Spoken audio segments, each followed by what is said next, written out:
on going live momentarily.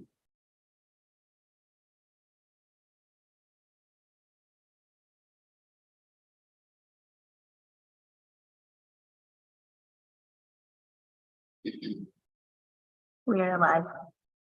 Thank you. Good morning. I'm the Executive Director of the Public Design Commission, and welcome. If you're joining us via Zoom and would like to testify, please sign up through the Google form shown on our screen and also linked on the meeting agenda. Laurie Hawkinson has agreed to chair today's meeting.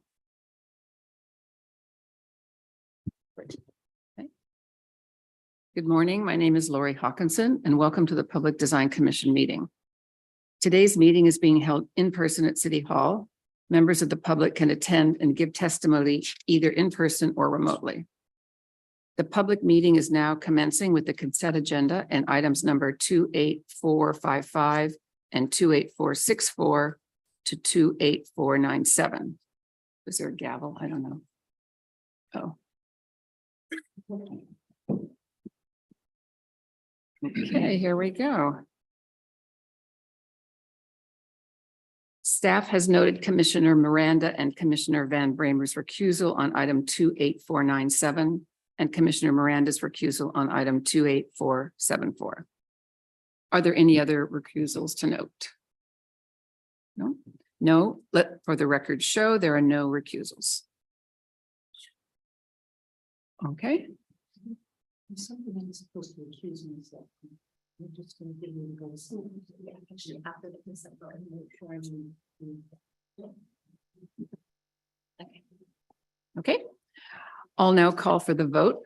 Commissioners, when I call your name, please state your vote for the consent agenda. Isabel Castilla. Karen Keel. Approval. Susan Morgenthau. Approval. Meryl Tisch. Approval. Mary Valverde, who is voting remotely.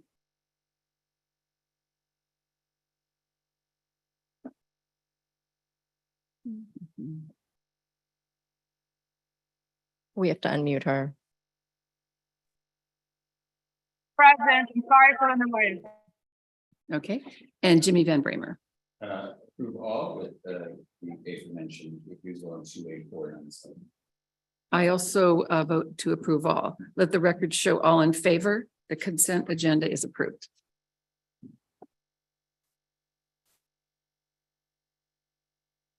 We'll now continue with the public hearing portion of the meeting. The first item is 28498. The preliminary review of the construction of a head house and adjacent site work as part of the Owl's Head Combined Sewer Overflow CSO facility at Gowanus Canal, 2nd Avenue and 6th Street, Brooklyn. Please note, you want me to go ahead? Do I keep going? You can keep going. Yeah, please note that the team will also be presenting the conceptual review of the surrounding open space for the context. The surrounding open space is not being voted on at this time. And Commissioner Tisch is recused and has left the meeting. For standard procedure, the applicants will give the presentation, then public testimony will be heard, and then the commission will ask questions, deliberate, and vote. We will hear in-person testimony first, followed by the testimony from remote participants. We can now proceed. Okay, great. Good morning, everyone. My name is Alicia West, and I'm DEP's Director of Public Design Outreach. I'm joined today by my team, Kevin Clark from DEP, who's our portfolio manager, Kevin Keating from Seldorf Architects, Anna Hochhalter, and Jessica Arias from Scape Landscape Architects. So we're very excited to be back here today to talk to you all about the Gowanus Combined Sewer Overflow Facility, which, as many of you know, is a component of the US EPA's Superfund program. We've been in conversation with the commission for about a year now about this project, and today we're here to present the preliminary designs for the facility's head house and the adjacent open space. So as I said, this is a component of the EPA's Superfund site, and the EPA-led dredging and capping of the canal is ongoing.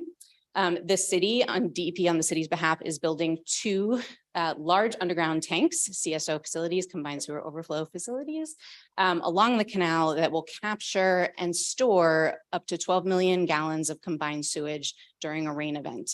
After the rainstorm has passed, that sewage is pumped back into the sewer system and conveyed to treatment So many of you may remember the first facility, which is shown here, which was designed by Seldorf Architects and D-Land Studio. This is at the head end of the canal here. The site we're here to talk to you about today is at the bend of the canal. And we call this the Owl's Head site because it ultimately, the sewage it impounds is sent to our Owl's Head wastewater treatment plant in Bay Ridge. So this site is located in the Southwest Brooklyn Industrial Business Zone, which is here. And we're basically across the canal from the area that was recently rezoned. So while we are outside of that rezoned area, it's obviously, a big part of our considerations as we're proceeding with our design. So I'm going to hand it over to Kevin now to walk you through the site and the design of the head house. Alicia. Yep. Oh, wait, you don't need that. You have a order. Oh, yes. Okay. Good morning, everyone. It's a privilege and pleasure to be here with you today. My name is Kevin Keating. I'm a partner at Seldorf Architects. I'll first just walk you in and around the site. We're located at Owl's Head site. We're at the bend in the canal. The site is 5.1 acres. We have 1,700 linear feet of waterfront. This is a view of the site. They're highlighted both images. This is a view from the F train viaduct. This is also a view from the Whole Foods Esplanade on page left and a Whole Foods on page right. It's a view looking south across our site. Canal is just in front, you can barely see it there. These are images of the site as they currently are. Two key things I want to point out is that lower left-hand image. That's an image of the tip of the peninsula. It's completely inaccessible to the public as we speak, along with the 6th Street turning basin, again, completely inaccessible to the public. This is an aerial view of the site in its current condition. The site is bisected by 5th Street. 2nd Avenue is on page right here. There's the DSMY salt lot that is going to be moved southward as part of phase 1, which we'll show you in a minute. There's big reuse composting and GCC programming space that we are also looking to incorporate. That will be in phase 3 of the project.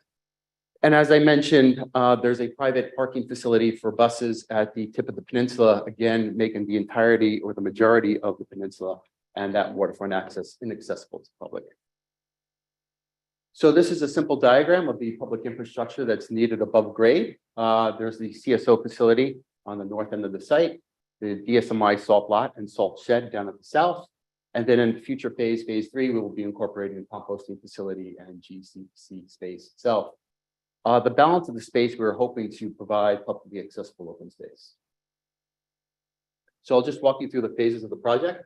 Phase 1, as I mentioned, was submitted to PDC. We were here back in August of 2022. That was for the DSMY salt lot and the shed itself.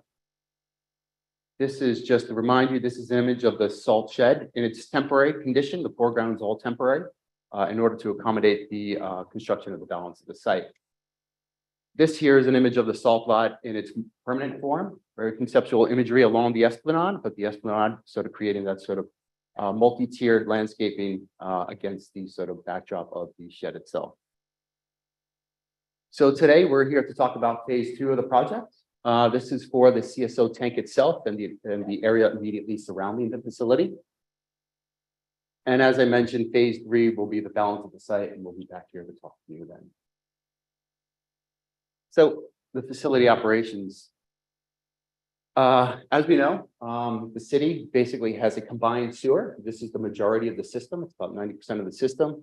It has the ability to carry 1.3 billion gallons of water to our wastewater treatment facilities on a typically dry day.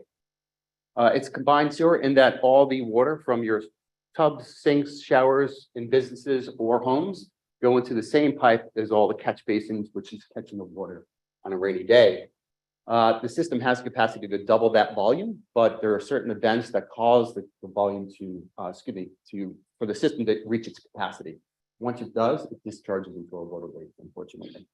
We're here to intercept that water and retain that water until the rain dissipates. And at that time, we would then take that water from the tanks and then pump it to the wastewater treatment facilities.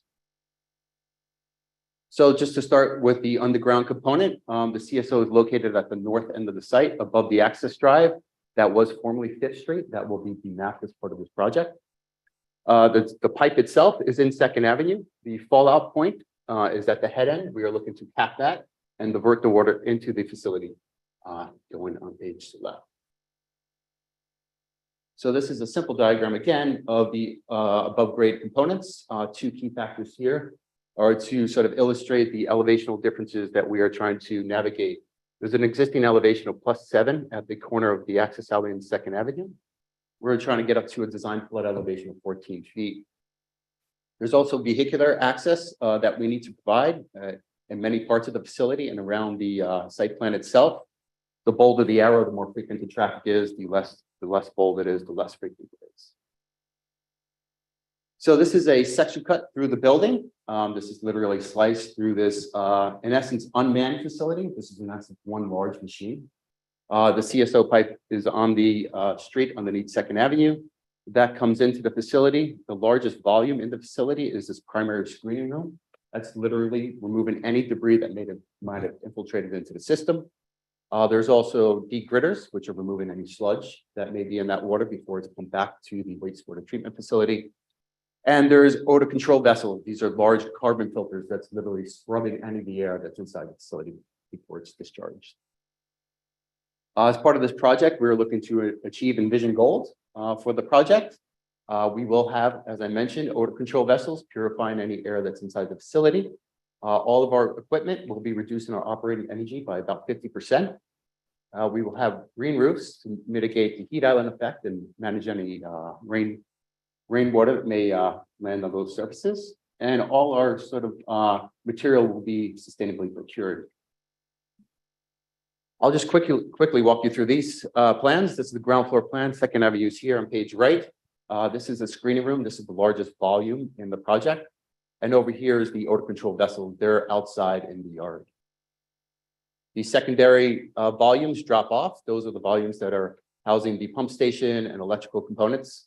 The fan room here is pumping air from the facility and pumping it out to the carbon vessels. These are the degridders, as I mentioned before. And on all surfaces of the roof, we will be providing as much extensive green roof as possible. So the design concept. So as many of you are, I'm sure you are familiar with the Gowanus Canal. It's a very industrious zone, especially in this IBZ sector, made up of pretty monochromatic, unanimous type industrial buildings. In talking to the community, we've sort of arrived at this overall narrative. And I think the narrative here is this sort of striking balance between nature and industry. Believe it or not, this is actually a view of the site itself many moons ago. This is where the DSMY salt lot is now. Behind that was the Burns Brother coal pockets. It's this sort of typological framework and vernacular that was pretty ubiquitous up and down the canal that we've picked up on. Here's an existing building, still existing. This is the Red Hook Grain Terminal. You can kind of see this very utilitarian building and this sort of harmonic facade made up by the rhythm of the silos. You can see this in its sort of micro form. This was the timber bulkheading along the canal. And what we wanted to do was really pull in and create a sort of balance between grit and grace for the material palette of the building. You can see concrete will be used as the main form of the building. That's the envelope. You could kind of go back to that balance between nature and industry. And then here is we want to sort of set up a sort of natural imprintation at the plinth where it meets the ground. This is a simple photo of all the material we will be using for the facility. I'll get into the green there in a minute. We did a series of mock-ups in the office to understand what sort of scale we needed to achieve in order to create what we thought was a more humanized sort of scale for pedestrians that will be able to get directly up and close to this building. So our module is 2'1" with each concave form. Just follow the same module of the glass there. I'm just going to bring you right into the proposal. This is a view and a rendering of the building. This is at the largest volume of the building. This is the primary screening room. This is the northeast corner. You can see here the plinth. It's a flat sort of pressed imprintation at the plinth. The concave formwork picks up from there. And the sort of apertures that are on the building pick up on that same geometry. The glass itself, 17 feet 7 inches. At its highest point, 65 feet.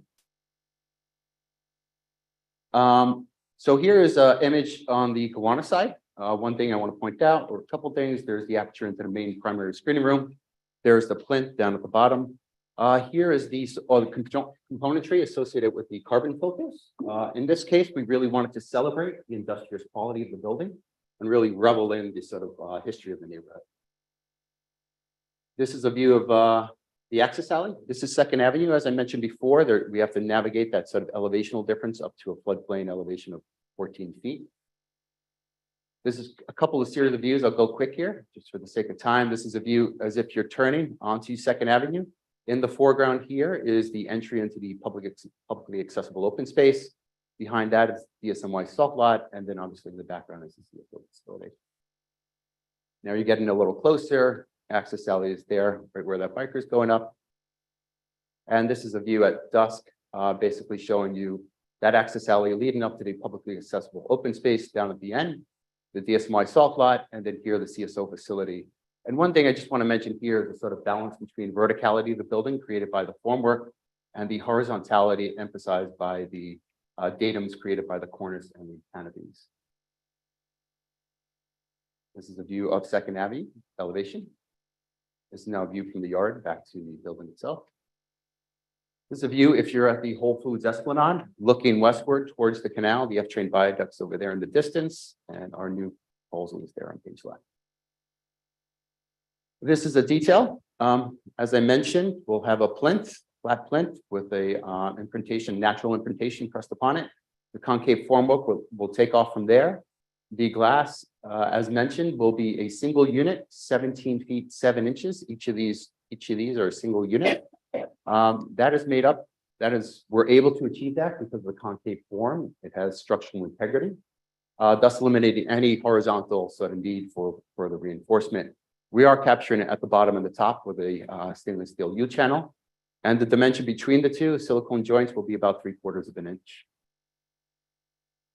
I just want to bring you back to this image and then show you this image at night. We kind of wanted, in this image, we really thought about it and just thought it was a great sort of moment where you kind of see the practical nature of the building and the poetic essence that we're trying to achieve. There's another view at night from Second Avenue. And at this point, I will turn it over to our friend. Thank you. I'm Jessica Arias at Scape. I'm going to give you an overall view of the site concept, and then Anna will talk a little bit more about the detail around the CSO facility. So the public realm on this site is about 2 acres, so it's very similar in scale to other nearby neighborhood parks. It'll also be part of the Gowanus network of waterfront parks, which are very similar in scale. So over the past year, year plus, we've been collecting public input that's really informed the design. The community priorities are listed here, but the overall design is reflective of the industrial character of the site, as well as the ecological history of the Gowanus in general. So out of that public engagement process, we've developed these design goals that you see here. The design provides public access to and along the waterfront, really prioritizing the perimeter of the site. The design also improves site resilience through green infrastructure and other types of bioretention and planting strategies. The design also encourages environmental education and environmental stewardship through different types of flexible gathering spaces. The design also supports ecological functions with various types of estuarine habitats. It creates universal access to the water, including with this ADA accessible boat launch that you see here in the picture. And the design celebrates the Gowanus character, which is, a unique blend of industry and nature. This is the overall conceptual landscape framework. So the design prioritizes bringing people to the water's edge and allowing them flexible opportunities for gathering, as well as interaction with diverse types of ecologies. There's a continuous ADA accessible pathway that leads visitors all the way around the perimeter of the site. It's at least 10 feet wide in all areas so that it is universally accessible. And it helps to navigate the higher grade changes that are in the center of the site, where the critical facilities are out of the floodplain. This is a view of the canal waterfront around the CSO facility.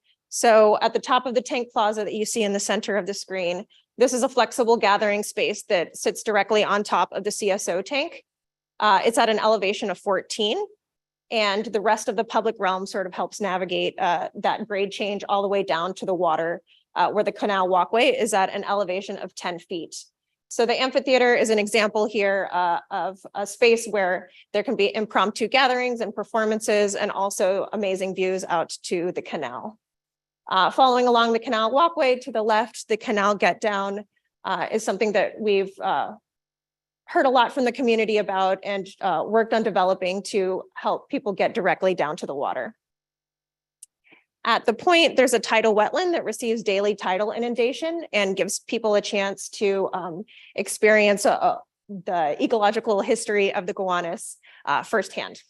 So there'll be an open air shade structure and other types of flexible gathering spaces where educational groups can gather to experience this ecological feature. This is a cross section through the tidal wetland. So it gives an example of how different plant communities grow at different elevations along the slope. And then over here on the right, the ADA accessible path is always at least 10 feet wide, and it's at an elevation of at least 8 feet so that it follows the zoning guidance and stays out of the floodplain. This is the basin, which features a planted streetscape and demonstration gardens. So it is the entrance moment for pedestrians who are coming from the street onto the public realm of the site. There's also a kayak ramp and a floating platform, which is another sort of flexible gathering space. And there's ADA accessible water access here. And here's a cross section that shows the smooth transition from the street level all the way down to the water. Now, Anna will talk more about the public realm around the CSO facility. Thanks, Jessica. I'm Anna Hochhalter, landscape architect with Scape. So we'd like to zoom in now to the area around the CSO facility. Jessica gave you a big picture of the larger vision and concept of the full site. The area of review for today with the preliminary review is really this area that's highlighted. Is this okay?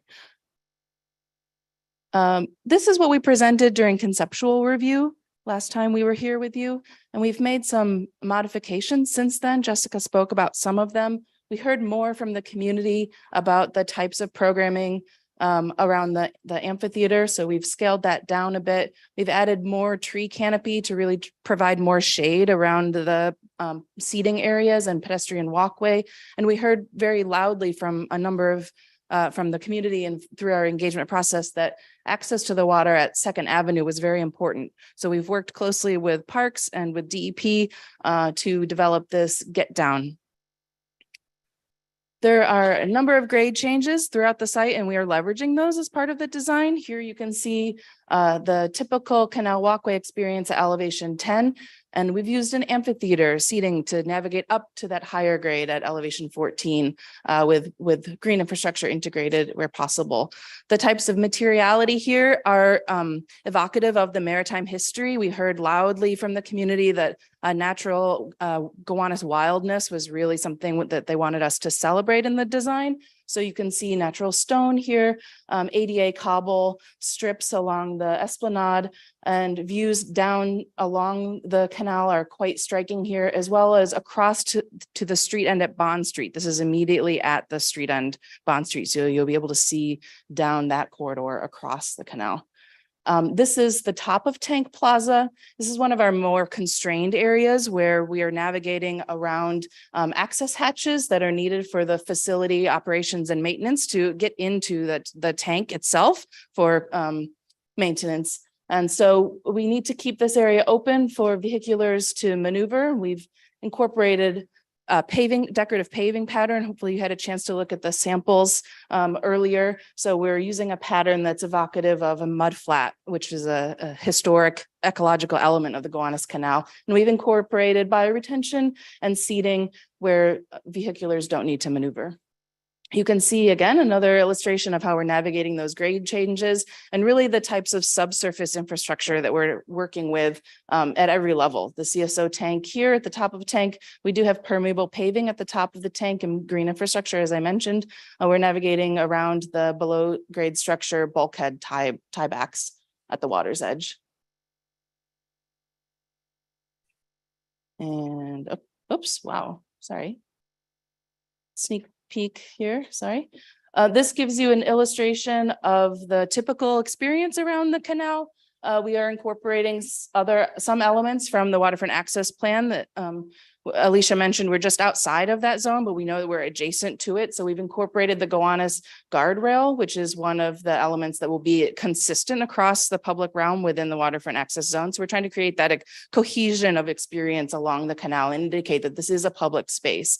We'll have green infrastructure and layered planting on the side with exposed aggregate along the primary pathway. This gives you an illustration getting closer to the facility, another open plaza area with flexible programming, again, very constrained with subsurface infrastructure. This is the end of Second Avenue where we have gotten able to cut the bulkhead down to be able to have inundation during mean high water. So we heard from the community again that there was very strong interest in getting close to the water, as close as possible to the water, but there's so many constraints. But this was one area where we were able to design down to a lower elevation. This gives you a sense of how those two spaces come together right at the end of Second Avenue near their CSO facility. So there's an opportunity for an interpretive element on the facade, the mud flat paver, another interpretive element, and then the maritime planting and intertidal planting with a scramble and an ADA access. We work closely with Parks on designing this with their waterfront team. So quickly get into a bit more detail. Again, the detailed design that we're doing here in this focused area, we plan to apply throughout the rest of the site, but we're really focused just on this area today. We heard through the community workshops, again, that celebrating the Gowanus wildness is something we really should do. So we're incorporating the kind of rough and rawness of the Gowanus Canal, the wildness of planting, natural stone and metal finishes. The paving pattern, again, is a combination of agency standards with DOT concrete, exposed aggregate, ADA accessible cobble, and different types of paving and natural stone. The primary pathway circulates along the water's edge and is anchored by these two larger flexible open plaza spaces. Our furnishing palette is a balance between, again, agency standards. We have park standard benches and bottle filling, drinking fountain, and DOT standard trash and bike racks. We are developing a Gowanus specific lounger and bench that will be more evocative of the industrial and maritime history of the canal that we heard from the community. We've incorporated companion seating and universal access throughout the site in all areas, and diverse types of seating throughout the space. For our planting design, we're seeking to restore native habitat to really reconnect to that historic ecosystem of the Gowanus Canal. And we're very aware of the changing climate. And what that means for planting is that there's going to be increasing heat, increasing salt spray, more sea level rise, and increasing rain events. So we've incorporated a coastal palette throughout the site with tidal planting at the get down, different types of green infrastructure, and a quite significant green roof area. The planting performs different functions in different locations. In some places, it's screening the facility itself with a dense multi-tiered canopy. In other area, not the facility, but the utility zones where there's more operations happening. And in other areas, we have a tiered canopy so you can see views through to the water and frame that Gowanus Canal. The planting is biodiverse and it will help improve stormwater management. It will help reduce urban heat effect. So that concludes our presentation today. Thank you so much for your time. Again, this is really the area of focus today for the preliminary review. And in a future phase, we'll come back with the larger site design. So I think, thank you very much.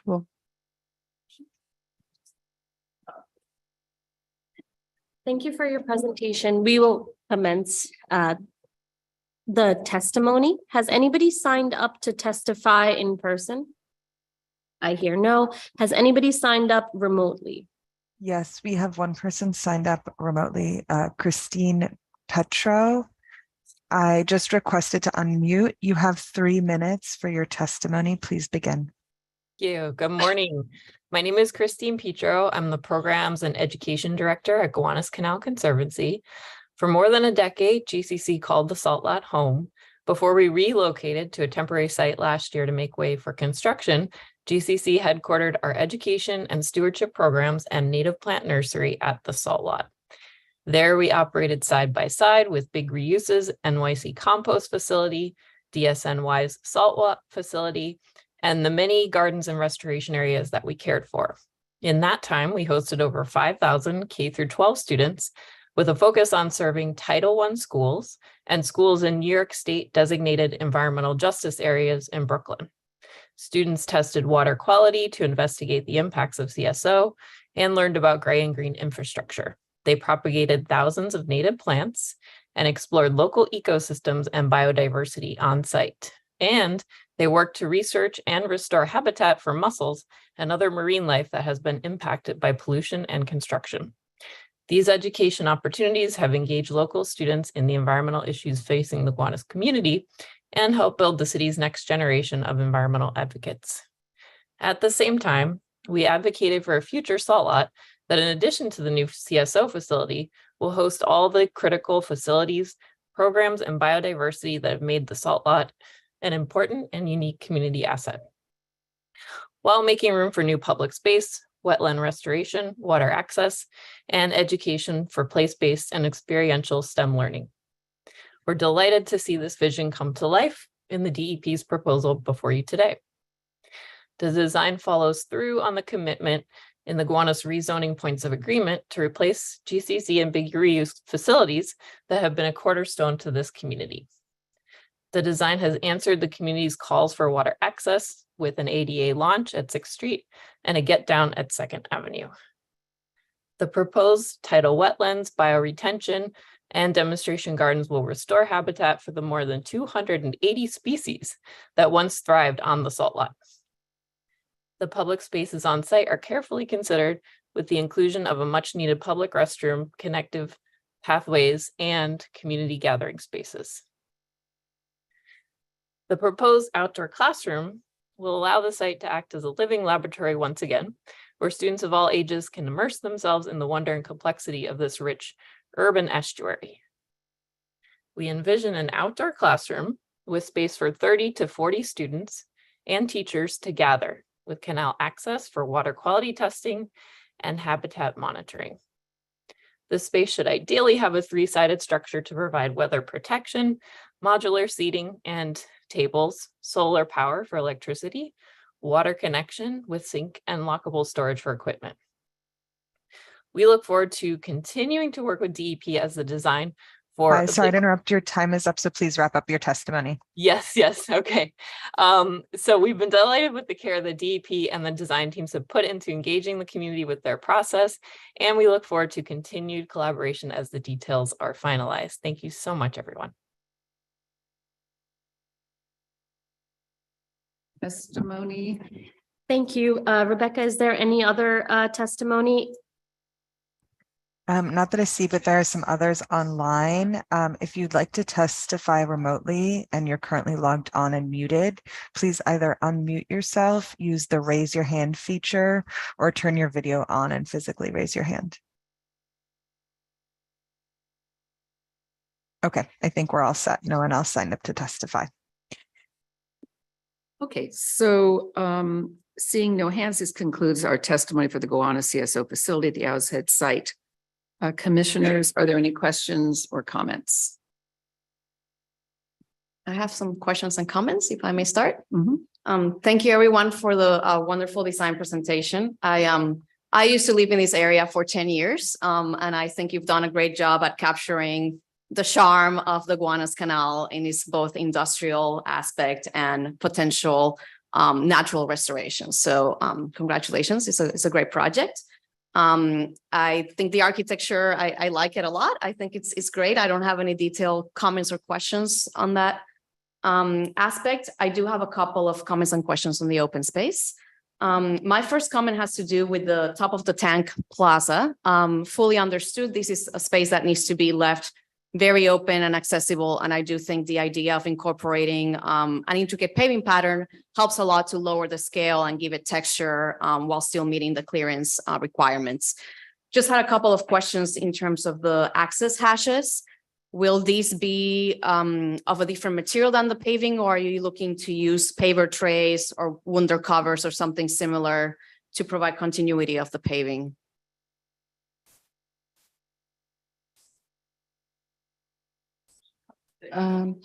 Okay, thank you for your question.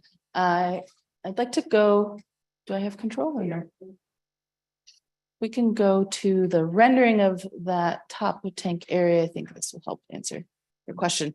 The materiality of the access hatches themselves will not be, they won't be covered with pavers. We're not able to do paver trays here. There are so many access hatches that other types of treatment tend to be quite expensive. So we've designed the pattern to move around and kind of embrace those more solid, I believe they're steel grate covers. Okay. In that sense, just one potential recommendation is to maybe, if possible, if you could incorporate some type of signage on the hashes that lets the public know what they are. They're so present on the site, and in a way, they're part of the overall story of the site. They're doing something interesting and performative. Maybe that's a way to make them feel, give them a purpose, as opposed to have them be more of an obstacle that interrupts the paving. Another question on the plaza is, I know, again, it needs to be very clear, and you've located benches where they can go. Is there any opportunity to provide movable furniture that can help activate the space on the day-to-day, but then still allow for access? I mean, I think that's something that we can continue to explore. We have a couple of program partners on site. You heard from GCC, with movable furniture, it always comes down to having the folks there to, break it down, set it up. So that's certainly something we can look into. Okay, great. So my next set of comments have to do, in this proposal as well, what type of stone are you using for the amphitheater? We have samples.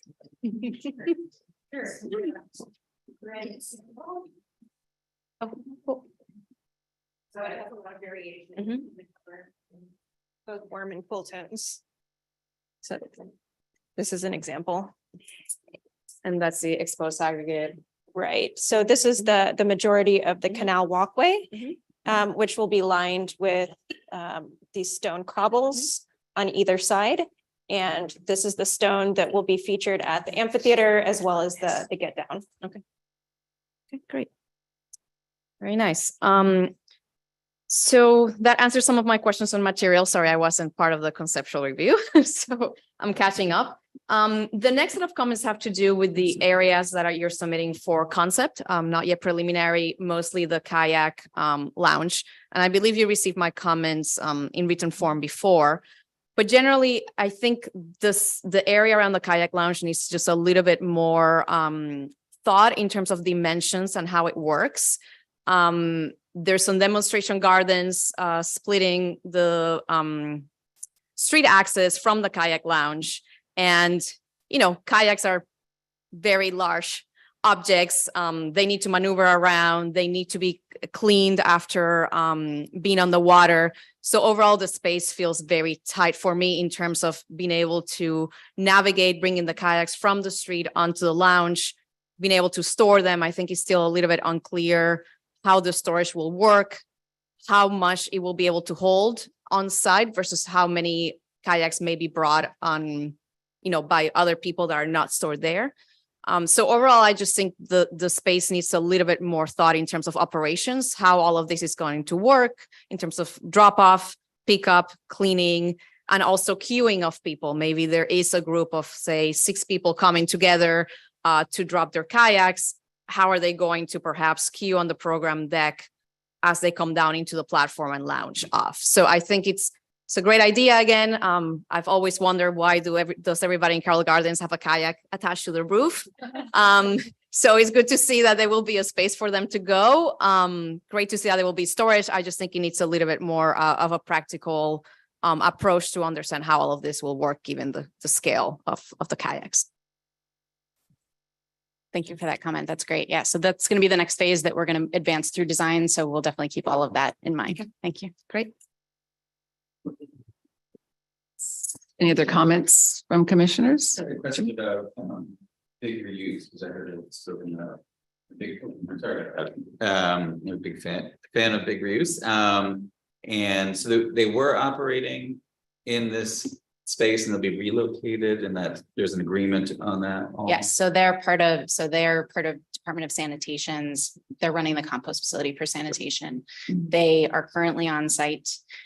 We're doing a little bit of game musical chairs with them during construction initially, and this was approved as a part of the salt shed design that Kevin showed you earlier in the presentation. Originally, they will be sort of in that 6th Street turning basin area during construction, and then they'll be relocated behind the salt shed as illustrated in this plan during that later phase of work. Got it. It's great. Great. Thank Any you. other comments from commissioners? Susan? I just want to say it's a miracle that we are thinking about providing lounge chairs on the Gowanus Canal and I've lived in New York a long time. So I commend you all. Thank you very much. Thank you. Okay, great. So I guess first of all, I wanted to say what an amazing project this is. And it's so exciting to have the infrastructure of New York City celebrated in this way with design excellence from both the architecture and the landscape architecture. So I find it personally very exciting. And thank you for this, very elegant Thank you. and informative presentation. So I just had one question, and I know that you're still in the conceptual phase, but it had to do with the facade and the interpretive element. It's just a blank wall right now. It's total placeholder. So Yes. Any thoughts about that So that we could we- be thinking with you on? Yeah, so so we have a couple of spaces, which, speaks to your question about the hatches too. So we have a couple of spaces along the edge of the CSO head house where it just sort of felt like, okay, this is a great kind of canvas for us to use to provide some interpretive signage.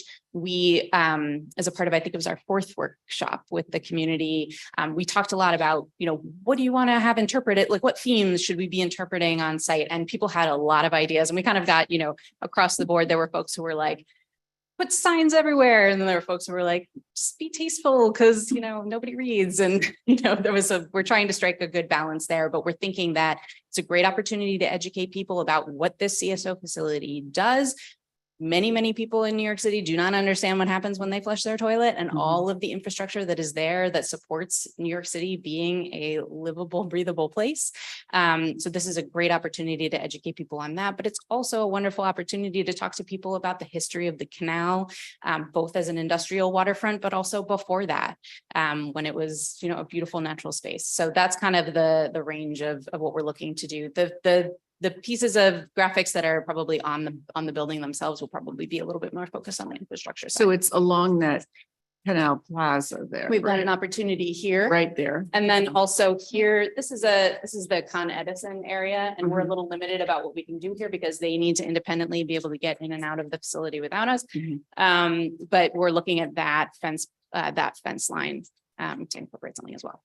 Great. I have to say that I do agree with Ms. Wells' comment about the hatches. Yeah. But it is perfectly reasonable. The material would be, of course, up to you, but I don't think sign pollution needs to be a part of anti-pollution methods. Yes. I mean, so I guess what I'm hearing is that the wall doesn't have to be covered with things and that there are, I think also when you look to other places besides the US, the way this has been handled, I'm just, so I think they're wonderful examples of information in paving and not just on a wall. So in interpretive sites that I've seen, I'm not going to mention specifically, but. Or even an example in the city of Miami Beach, the manholes and catch basins actually include local animals like manatees and fishes, just to remind people that all the water that's going into the basins eventually affects that ecosystem. So it could be something fun, doesn't need to be too dry, but it's something that I think adds to what the site is doing, which is a great performative design. People should learn about it. So I hope it's not a cost impediment to you, but that it could be incorporated somehow. We'll take a hard look at it. Yeah, be great. So I assume this is. This is the glazing. This is the glazing. This is 2 pane, but what will be a 4 pane.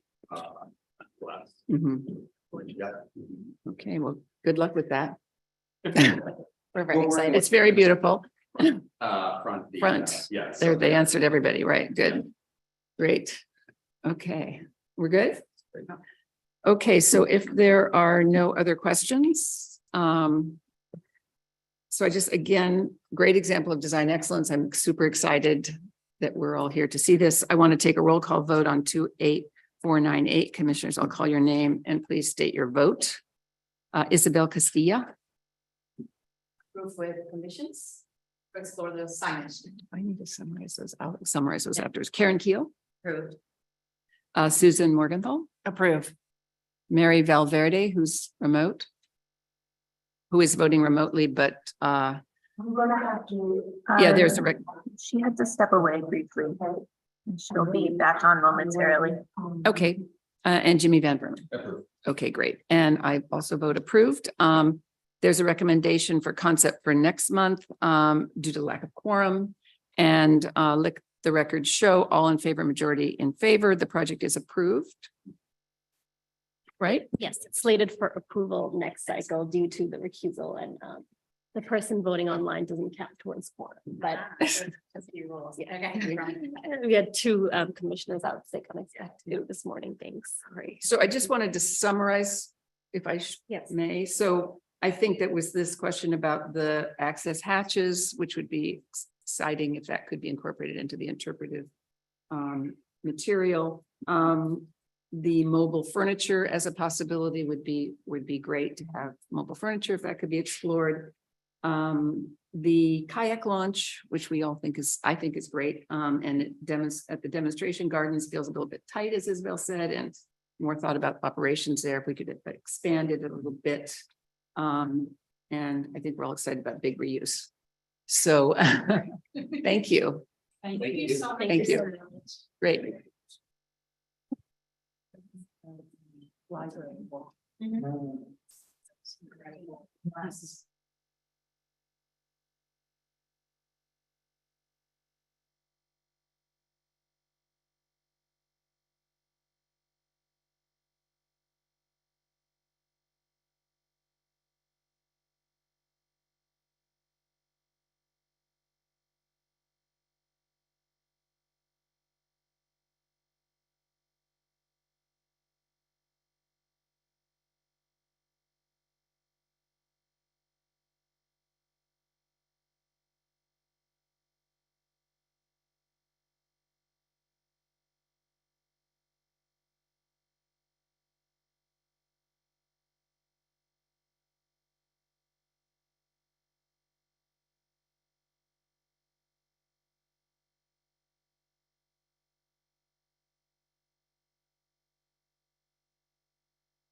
Okay,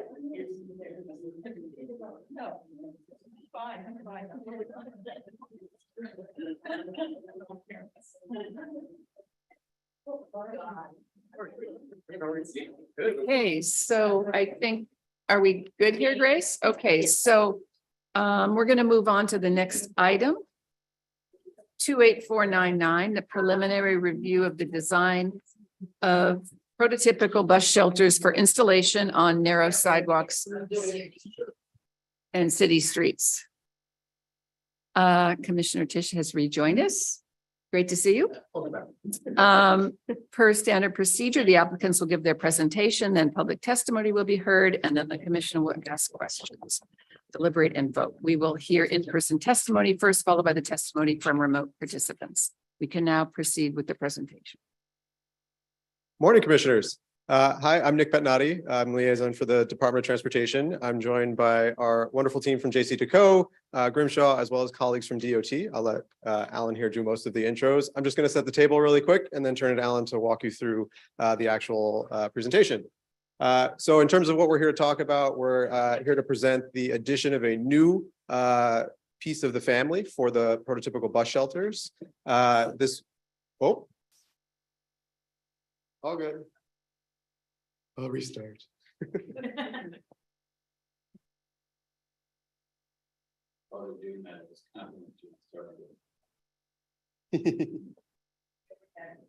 Okay.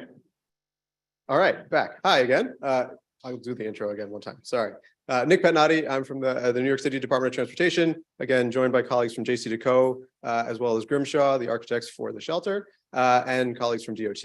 I will be turning it over to Alan to walk you through most of the presentation, but just want to sort of set the table. So today we're here to talk about the addition of a new member of the bus shelter family to really address a condition that's pretty prevalent in New York City, which is very, very narrow sidewalks. The current family only has so much sort of versatility in addressing these conditions. And so we're really excited to have worked with JCDecaux and Grimshaw to come up with this new design. Just by way of background, I cannot advance, Grace. There we go, perfect. So again, just by way of quick background, the original coordinated street furniture family included the shelters, which you can see up at the top here on the left, the newsstands, which you all are very familiar with, as well as the automatic pay toilet, the APTs. We're here today just to talk about the bus shelter. The rest of the family continues to remain the same. The larger members of the family are all still out there. We're very excited. They're great. They've been functioning super well. And this was an award-winning family. This was awarded by the commission, actually, back in 2006. And of course is a franchise with the city. So we are working with JCDecaux. They install, maintain, and take care of all of the elements that are out there. And in addition, obviously, they then manage the pieces of infrastructure. No cost to the city, which is great.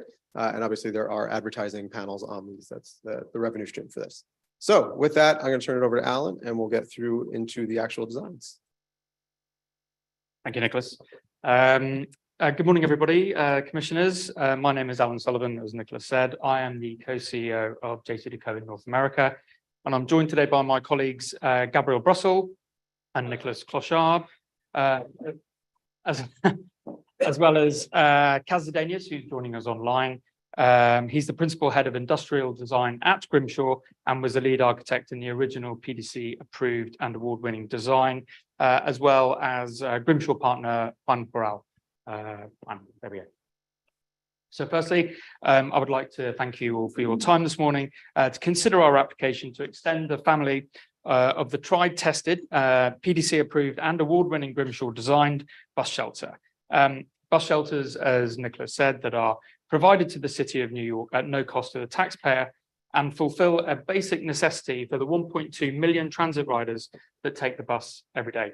Shelters that protect passengers from heat, rain, snow, and wind as they wait for their bus in a dignified, well-lit and comfortable space. Marvelous, it works. Already gracing the streets of the City of New York across all 5 boroughs are a combination of 5 types of shelter. Each variation providing the city the opportunity to install a shelter that best met the needs of the passengers, whilst also being thoughtful and sympathetic to the physical location of the bus stop and levels of ridership. As Nicholas said, notably, there are many locations still across the city that are unable to accommodate any of the existing family of shelters due to their particularly narrow streetscapes. It is for this reason that we have worked again with Grimshaw and the DOT to create a new addition to the family that will finally enable the city to instruct JCDecaux to install those shelters in those communities that thus far have been unable to benefit from this valued public amenity. At each potential location, there are a set of criteria that each shelter should meet in order to comply with city ordinance and ADA compliance. That means having a clear path of 3 feet to the curb and either side of the shelter, and generally 7 feet between the shelter and the building line, as we can see illustrated here. So there is a generally accepted 7 foot, and then the 3 feet, 3 feet, and between a minimum of 3 feet on the other side. So if we translate this into a real world scenario, if we were to install the narrowest shelter within the existing family in the location shown here, the depth of the shelter would bleed into the clear path, whilst the proposed slender shelter can be actively accommodated in the available 32 inches of space. So for those of you, I'm going to take my glasses off for this, that you can see here. Here we go. So this would be the footprint of the narrowest shelter that we currently have in the portfolio, and it would bleed into this clear path between the rear of the shelter and the building line itself. The proposed shelter we're talking about today, which we'll come into in a little bit more detail, would fit within that footprint.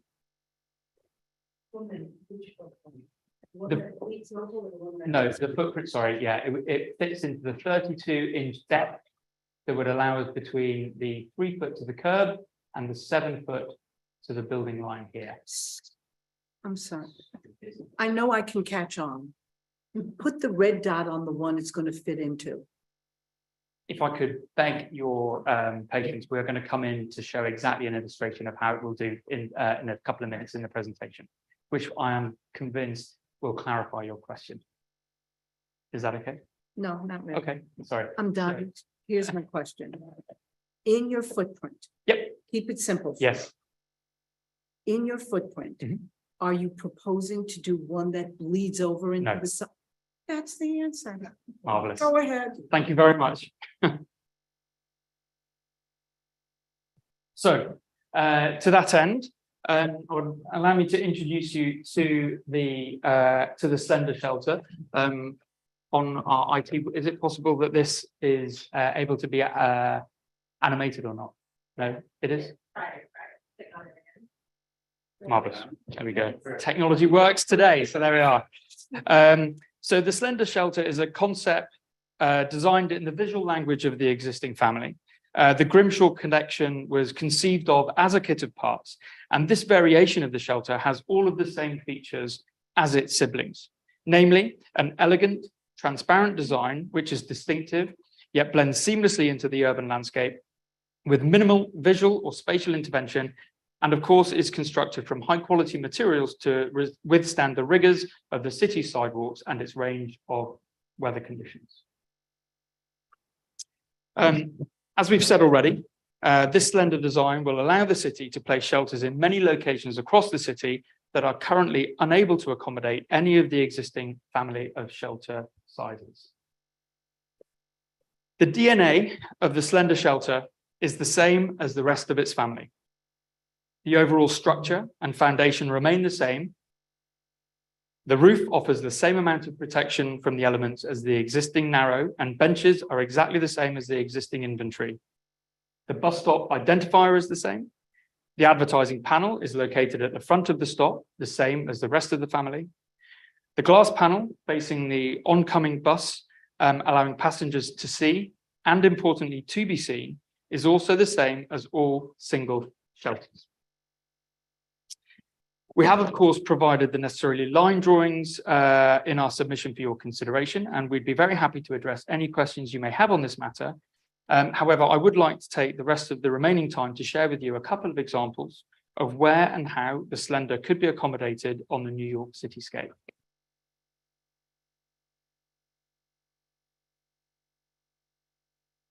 So again, some of you will remember this from a couple of minutes ago. And so this is how the new shelter rendered into the context would look in that location. Again, a slightly different angle for you.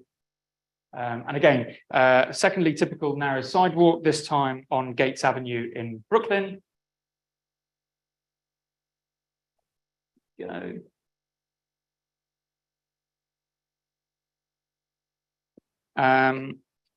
So, in conclusion,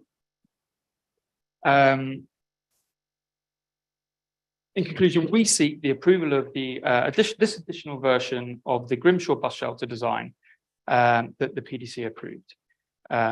This addition to the bus shelter design, now in use, developed as an exclusive design for the New York streetscape and one that does not exist anywhere else in the world, could benefit those New York transit riders in underserved locations with particularly narrow sidewalks where bus shelters may not currently be installed. This would further expand the collection as a fully consistent design with the PDC previously approved designs. I'd like to thank you very much for your time and consideration. Thank you. Yes. Thank you very much. I'd like to, Grimshaw representative here today. One is obviously heavily involved in CASP, who was the head of industrial design. It's his project. So on his behalf, I thank you too. There he is. Oh, okay. Congratulations. Okay. So thank you. Sureshi, has anyone signed up to testify? Yes. In person, we will have Lola Finkelstein, and accompanying her is Barbara Betts. Barbara Beth will give testimony on Lola's behalf. Afterward, Barbara will give her own testimony. You have 3 minutes and I will help you keep time. Thank you. Would you like to- I'm Lola Finkelstein. She needed a microphone. And I'm Lola Finkelstein. And I guess because it's relevant, I'll tell you that I'm going to be 97. And I'm a frequent user of bus shelters and happy to testify in favor of this new revised version. But I've asked Barbara Fife to read my testimony for me. So with your permission, may she please read it? Thank you. I'm really honored to read Lola's testimony, and I will, as the chair said, it'll be simple and quick, but it's great. I served 30 years on Manhattan Community Board, 3 of those years as chair. I am well aware of how government works. I take the bus and am appreciative every time I get to a bus stop and there's a bus shelter. Bus shelters are a great public service. I applaud DOT for making this application for the prototypical design for a bus shelter that still has the benefit of the bench and provides the same protection from rain, snow, and shade. The dictionary definition of shelter is protection. Despite the slimmer step, the shelter is ADA compliant, also serving people with baby carriage and walkers. These glassy boxes with minimal hardware do not intrude on the streetscape. They are at the curb. The advertising does not conflict with shop windows. The day the mayor became the mayor, we became the city of yes. Please say yes for this prototypical design, which will enhance the quality of life in our city. Thank you for consideration. I have to say that Lola still writes pretty well. Thank you. Bravo. So now I'm Barbara Baer, and I, in a former life, was deputy borough president to Andrew Stein and then Virginia Fields, and I retired, but it turned out I'm a workaholic, so I'm back. And I'm the director of home sharing at the New York Foundation for Senior Citizen, whose mission is to keep seniors at home rather than in institutions. And so it came to pass that we had an offer by DeCo to publicize our program pro bono twice. And it's so important to us because home sharing has a minimal budget. And the fact that the advertisement for home sharing all over the city was posted really helped us a lot. When people go to the bus shelter, they read it, they tell people word of mouth, and then it passes. And they were very generous to us. And this program is really important and sort of a niche little program. So we support the application for the prototypical design. And, you know, we know that there are, I certainly know there's many narrow streets. I think that bus shelters are really an outstanding service. Certainly when I started in public service many years ago, there were no bus shelters and they turned out to be wonderful. So I hope that you will support it. And I thank you very much. Thank you so much. Is there anyone else in the room who would like to testify on this project? Seeing no hands, we will move on to hear testimony from remote participants. Rebecca, has anyone signed up to testify? Yes, we have two people and I will call them in the order that they've signed up. First, we have Betsy Plum, who I see here. I've sent you a request to unmute. Yes, you have 3 minutes. Thank you. Good morning, everyone. My name is Betsy Plum again. I'm Executive Director of the Riders Alliance.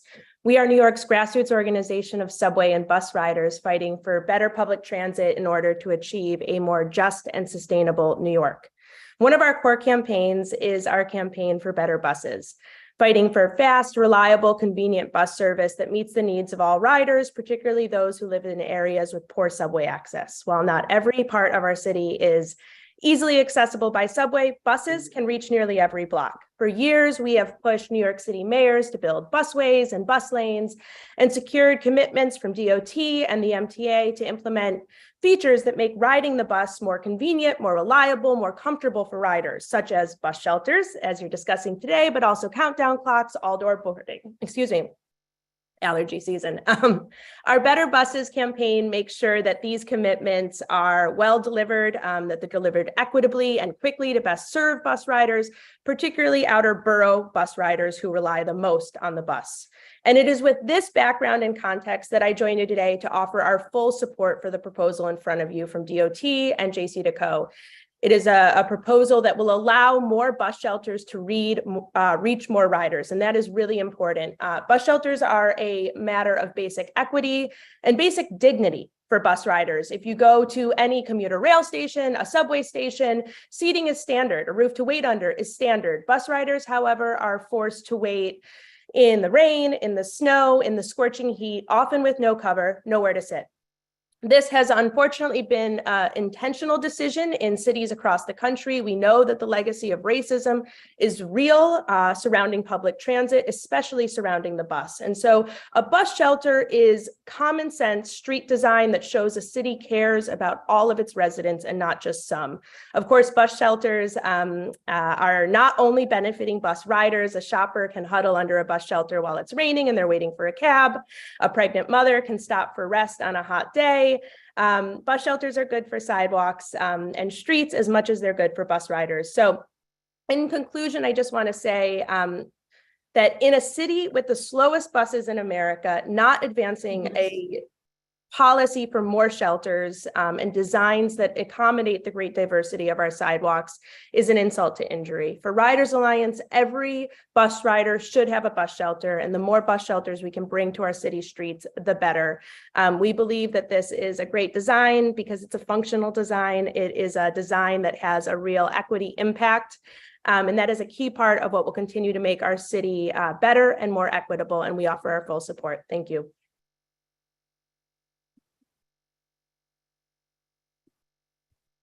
Thank you. Next, we have Larry Giannacini. Sorry if I mispronounced that. I've requested the unmute. Please accept, and then you have 3 minutes. Thank you so much. Good morning. I'm Larry Giannacini, Deputy Director for Program and Operations at the Public Art Fund. It is my pleasure to present testimony this morning in support of JCDecaux's application for this slender design, which will enable more shelters to be installed on city streets, and particularly on narrow streetscapes. As the leader in our field, Public Art Fund brings dynamic contemporary art to a broad audience in New York City and beyond. Because we are a nonprofit organization, we rely on visionary partners like JCDecaux to mount ambitious free exhibitions of international scope and impact. These exhibitions offer New Yorkers and visitors to the city powerful experiences with art in the urban environment, surprising and delighting them while providing inspiration and relevance to their daily lives. Since 2017, with our groundbreaking exhibition and Ai Weiwei, Good Fences Make Good Neighbors, JCDecaux has been an incredible partner for public art with us, showcasing the work of 75 artists from over 30 countries across the globe, including 5 solo artist exhibitions and 2 large-scale group artist exhibitions. Their in-kind donation of advertising space on bus shelters across New York makes it possible for us to bring cutting-edge artworks and a diverse range of artist voices to often underserved neighborhoods and has garnered 2 billion impressions to date. New York City is known for its culture and thriving arts community. JCDecaux partners with Public Art Fund to eliminate barriers so that everyone can experience and access amazing art. Together, we are able to offer the public experiences with art that are integrated into the fabric of our city. While waiting for the bus, walking around the city, and going about daily life, New Yorkers' lives are enriched by these artworks, and JCDecaux has been a tremendous supporter, offering us hundreds of spaces 2 times a year to bring exhibitions to all corners of the city. The partnership has also grown beyond New York with its popularity here, allowing us to offer similar programming in Boston, Chicago, and in international cities like Abidjan, Ivory Coast, and Mexico City, Mexico. We know that these opportunities must continue in order to nurture New York's young artists and to foster an ongoing appreciation for the arts. JCDecaux is a champion of public art and a critical partner in building our civic pride and our artistic community. Thank you.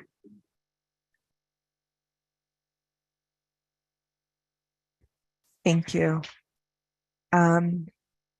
It doesn't look like we have anyone else signed up on the Google Sheet, but there are a few other people in the Zoom room. If you're online and would like to testify, please either unmute yourself, request to unmute, turn your video on, or use the raise your hand feature.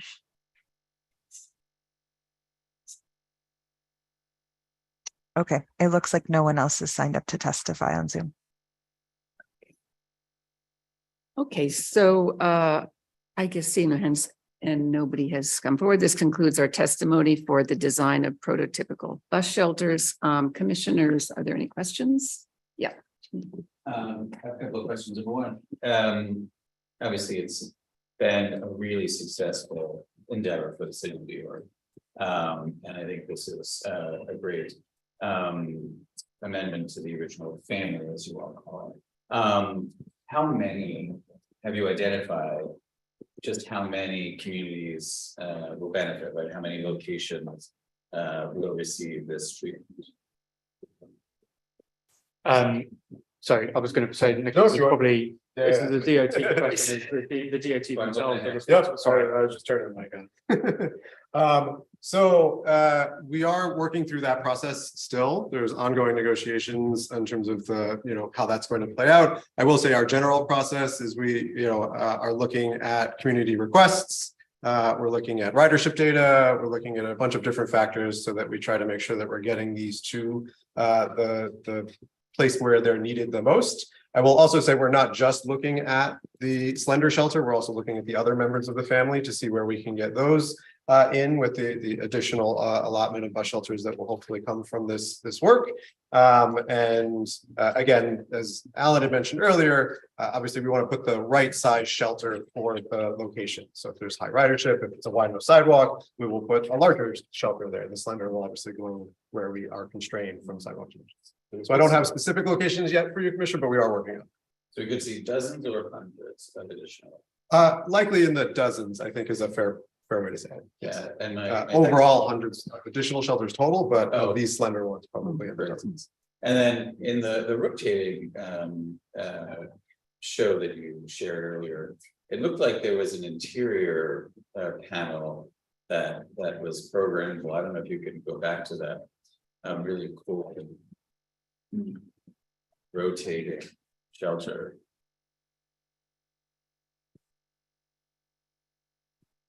Yeah, well, I guess it's just the flip side of Madison Avenue and East 69th Street. Yes, the information panel. Yeah. And that is. Oh, okay. Yeah. Okay. Similar to what you see in the existing shelters. Maybe not rendered quite perfectly, but right. What's the ballpark percentage of how many bus stops don't have shelters right now? That I don't, Michelle, do you want to, sorry, Michelle Craven is the assistant commissioner for franchises and concessions. I would. You do need to make for Zoom.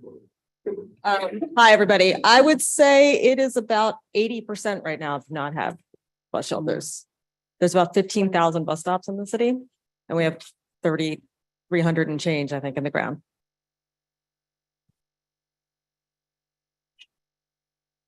I have a question. I think probably Nick, you would want to answer this. What about the 36 inches in terms of wheelchair access around that panel? And then do you have to do anything special to the curb so that wheelchair riders can get onto the bus ramps?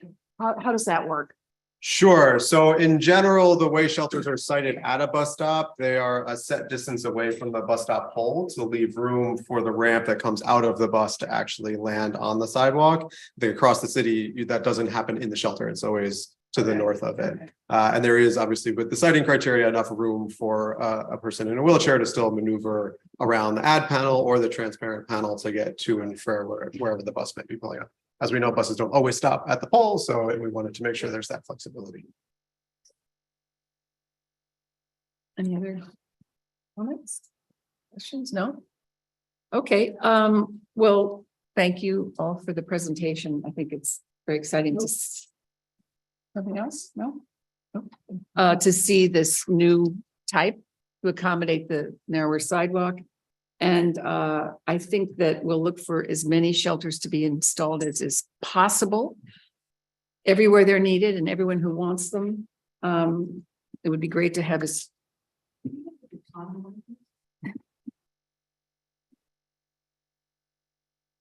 That I don't know off the top of my head. I don't know, Michelle, what.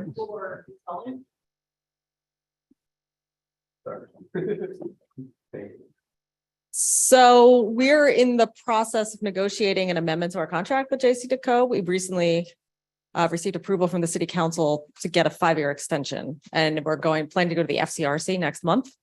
So assuming that the contract is complete and signed sometime in July, then we would start doing installations at some point after that, as soon as possible, based on whatever supply chain. It should be about over 300. And just as we talk about issues of access and equity in underserved communities, I'm just curious, who will be prioritizing? I guess DOT will take the lead on prioritizing. That's correct, yes. And we are taking requests from anyone who submits requests, and we have also agreed with the city council to give them, to apprise them of where we're planning to put stops and to take requests from them as well, so. Just one last question. These are, I find them to be stunning, and I congratulate all of you on all of this. They are hard to keep clean. So who's in charge of that?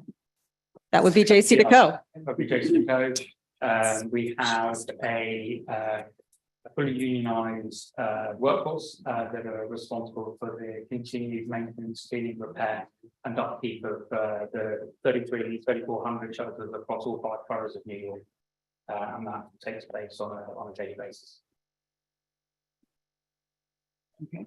I have a little interest in garbage these days. Good. I think we all do. I was going to say, I think that's something that we all share. Okay, are we good? All good? Okay, great. Thank you so much. Beautiful design, and we look forward to seeing many.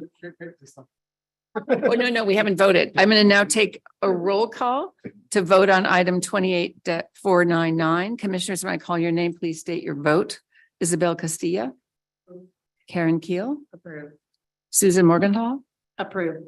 Meryl Tisch. Approved. Mary Valverde, who's voting remotely. There she is. Approved. Okay, and Jimmy Van Bramer. Approved.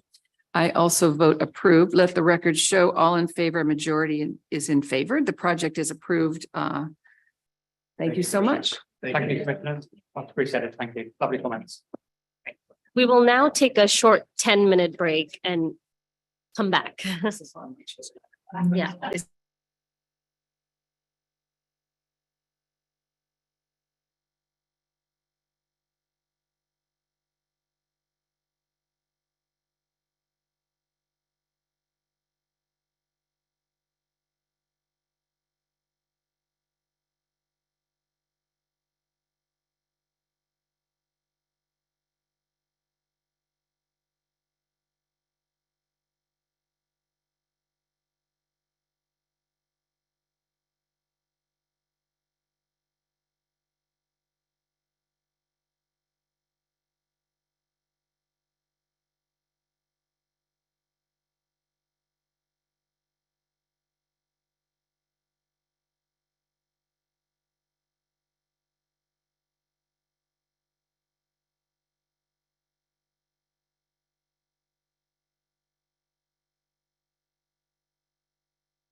The Zoom presenters are unmuted and on video.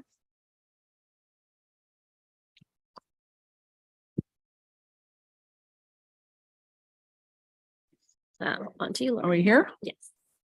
Okay, welcome back. We're now continuing with the public hearing and item 28500. The conceptual review of costume by Ornagi and Pestinari at the Bush Terminal Industrial Campus. These are going to be presented. Per standard procedure, the applicants will give their presentations, then public testimony will be heard, and then the commission will ask questions, deliberate, and vote. We'll hear in-person testimony first, followed by the testimony from remote participants. Presenters are joining via Zoom. Here they are.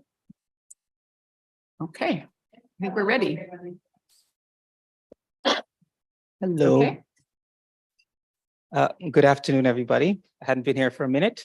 But before Ornagi and Pestinari gave their presentation, I want to give you a rundown as to how we got here. So this project actually started in October of 2020. It's a while now. And as with all our projects, we start with a community engagement process, which includes a letter of introduction of the project to our elected officials and Community Board 7. We did have quite a bit of an outreach with our programs unit at Cultural Affairs, about 63 different organizations that serve that community and have a base in that community, to invite them to participate in our process, invite them to recommend artists and panelists to participate in our process ahead of our first artist selection process. The first artist selection happened in October 15 of 2020. And this is where we have quite a few artists come in that are being considered and recommended to present. We have a combination of voting members and advisory members. Our voting members and advisory members work together. We all vote to narrow the list of artists of 25 down to a group of finalists and alternates. That's the first meeting. The second meeting is when we invite the artists to come in with proposals, and that happened in November of 2020. And the same group that selected the finalists came back and to review the proposals from these artists, by which Ornagi and these artists are selected. We then have our first collaboration with the core review group to design further the proposal. And ahead of that, after that, we went to the community board and we had 2 community board presentations, one April 17th of 2023, and the second to the full board at April 19th, a couple of days later, 2023. So this is where we are. And without further ado. First meetings on Zoom. Yes. November 2020. Yeah. So all the meetings were on Zoom because everything was. Yeah. And then you just basically had to stop in between there in 2023, or I went just in the terms of the timeline, I'm curious. Oh, yes, yes. So when the artist was selected in 2020, we go into our design development period. And so we're working with the artists, figuring out contractual constraints and elements, and then finalizing the design with the construction team and the artists as well. Okay.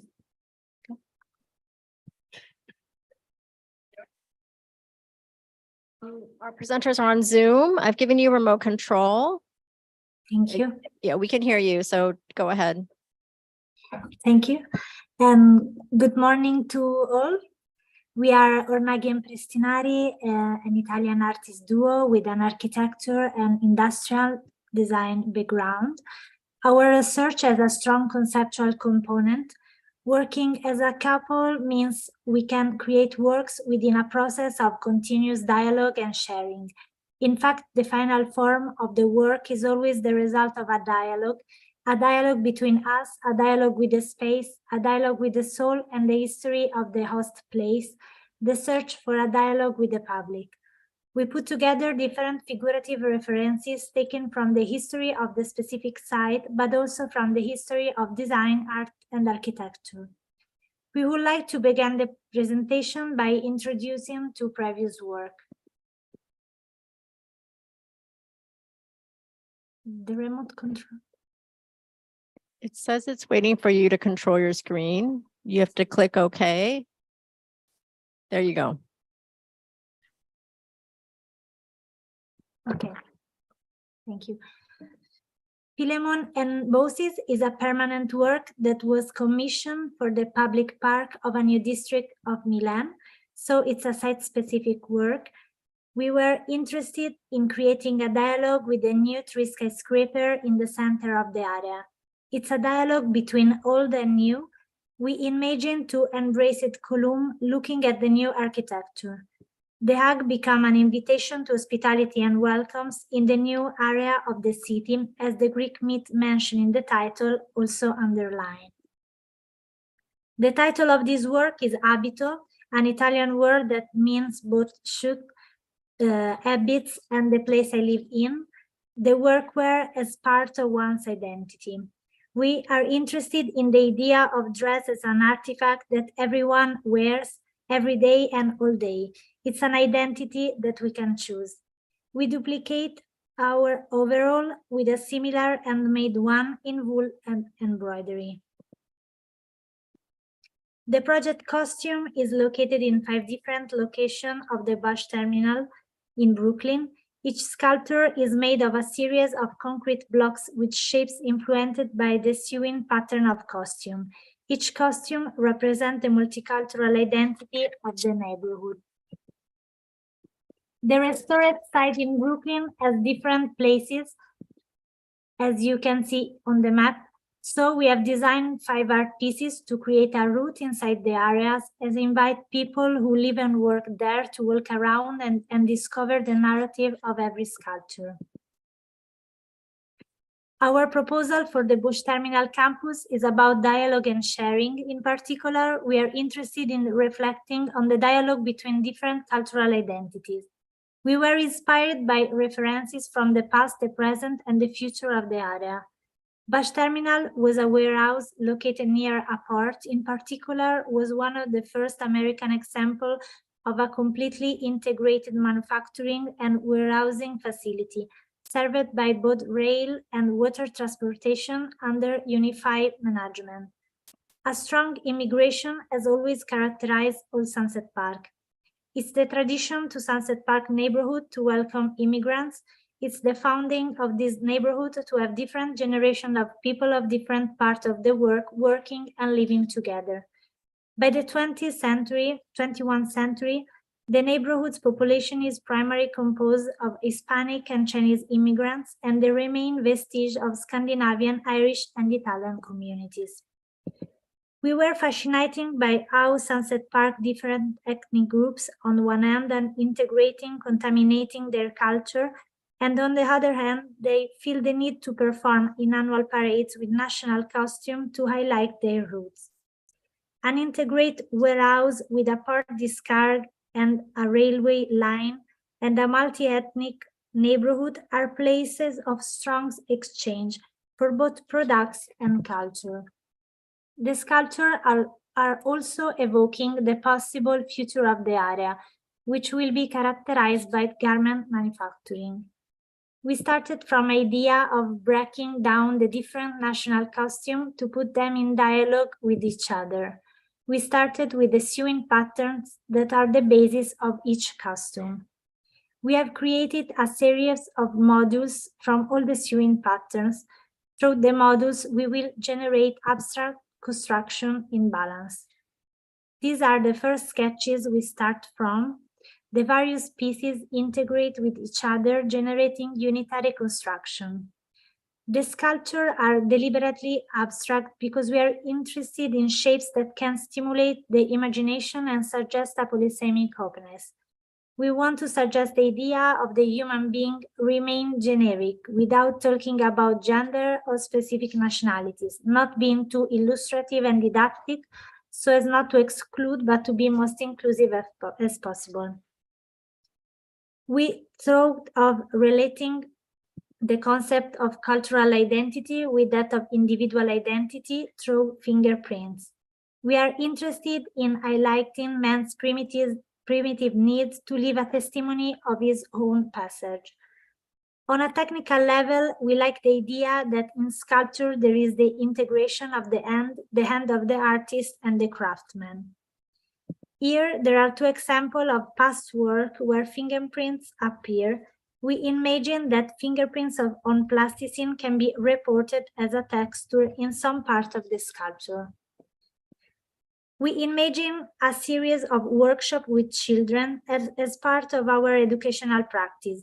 We did several workshops with children, for example, with Dynamo Camp Onlus to help sick children, or in public school in Havana in Cuba. And we also realized a book for kids related to an artwork made together.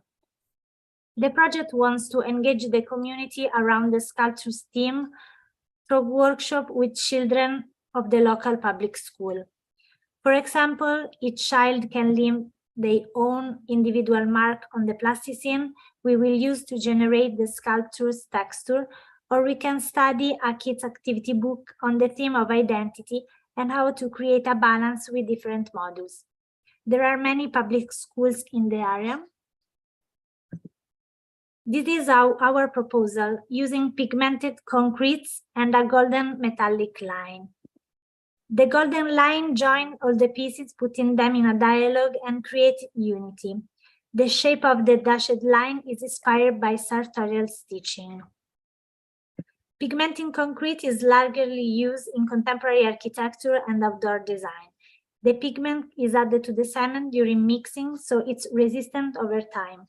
The concrete will be a material with high performance characteristics. This is an hypothetical color palette for pigment concretes. Each piece of sewing pattern will be a different color. We are interested that the tone of the colors refers to the saturated and industrial colors. It's possible also to imprint texture by inserting reliefs inside the formworks that will contain the cast cement mixture. Here, an example of fingerprint texture imprinted on concrete previously created by cast. By taking the advantage of the possibility of giving relief shapes to the concrete through formwork, we can also create skateboard deterrence through generate discontinuity belong horizontal surface. For Bosch Terminal Plaza, we imagine a sculpture in this position. The shape refers to a trilithic construction, not to height. The sculpture is central to the square, and part of it can be used as a bench. Concrete modules frame a part of the landscape. From the sculpture, it's possible to admire both the waterfront and the activities in the square. Here, the position of the sculpture on the waterfront promenade. On the waterfront, the modules are arranged to form a more monumental sculpture that stands out toward the sky. The sculpture is also visible from afar and becomes a point of reference for people. A part of the sculpture can be used as a seat to meet friends and admire the landscape. In the mini lane, sculptures are distributed in a point-like manner to emphasize the direction imparted by tracks. Sculptures are integrated with the site and are smaller in size than the other on the waterfront. Each sculpture appears on a human scale. 3 sculptures are like characters who inhabit the space. The hard piece will be coated with an anti-graffiti finishing varnish on the concrete. To preserve the perfect quality of material, is necessary only check periodically the coating and replace as needed. No major maintenance would be required. We study material very resistant and high performative to atmospheric condition and marine water flooding. Also, in case of zero maintenance, the natural patina on concrete and metal will be fascinating, like a testimony of the time and life. Thanks for your attention.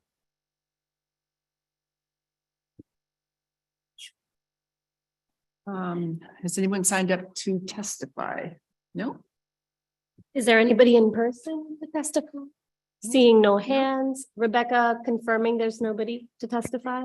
There's no one signed up to testify remotely. There are a few people on, so I'll just give a chance if anyone who's currently on Zoom would like to testify, please either request to unmute, turn on your video or use the raise your hand feature. Okay, I don't see anyone, confirming that we don't have any remote testimony. Okay, so seeing no hands or anybody acknowledging here, this concludes our testimony for the artworks at Bush Terminal. Commissioners, are there any questions or comments? I think Mary's on. Yeah, Meryl. Oh, turn your thing. Oh, maybe, yeah. Great to have a presentation like that in person. I found, it's extraordinary, the talent, the capacity, the whole thing, but it's really hard to follow along. So next time when we do something like this, I don't know if it's possible or not. They live in Italy. Oh, well, then I guess it's not possible. Why don't we do a Skype visit? There are airplanes. Yeah. Anybody else? I had a question about it sounded like there were parts that were inside. Were there other pieces I think the piece is so interesting in terms of its process and the history.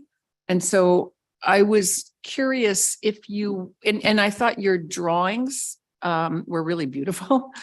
Just the flat pieces that explain the pieces of the clothing parts, the patterns. And so is there anywhere in Bush Terminal where you would be displaying that process, or I don't know where to look, to Kendall or to maybe Kendall? Yeah, you can look it to me. Yeah. Not at the moment, but this is something that we always grapple with artwork that has such a process. Yeah. How do you, display that process as part of the program? So this is something that we're in discussion with and we'll figure out, but open to suggestions, but yeah.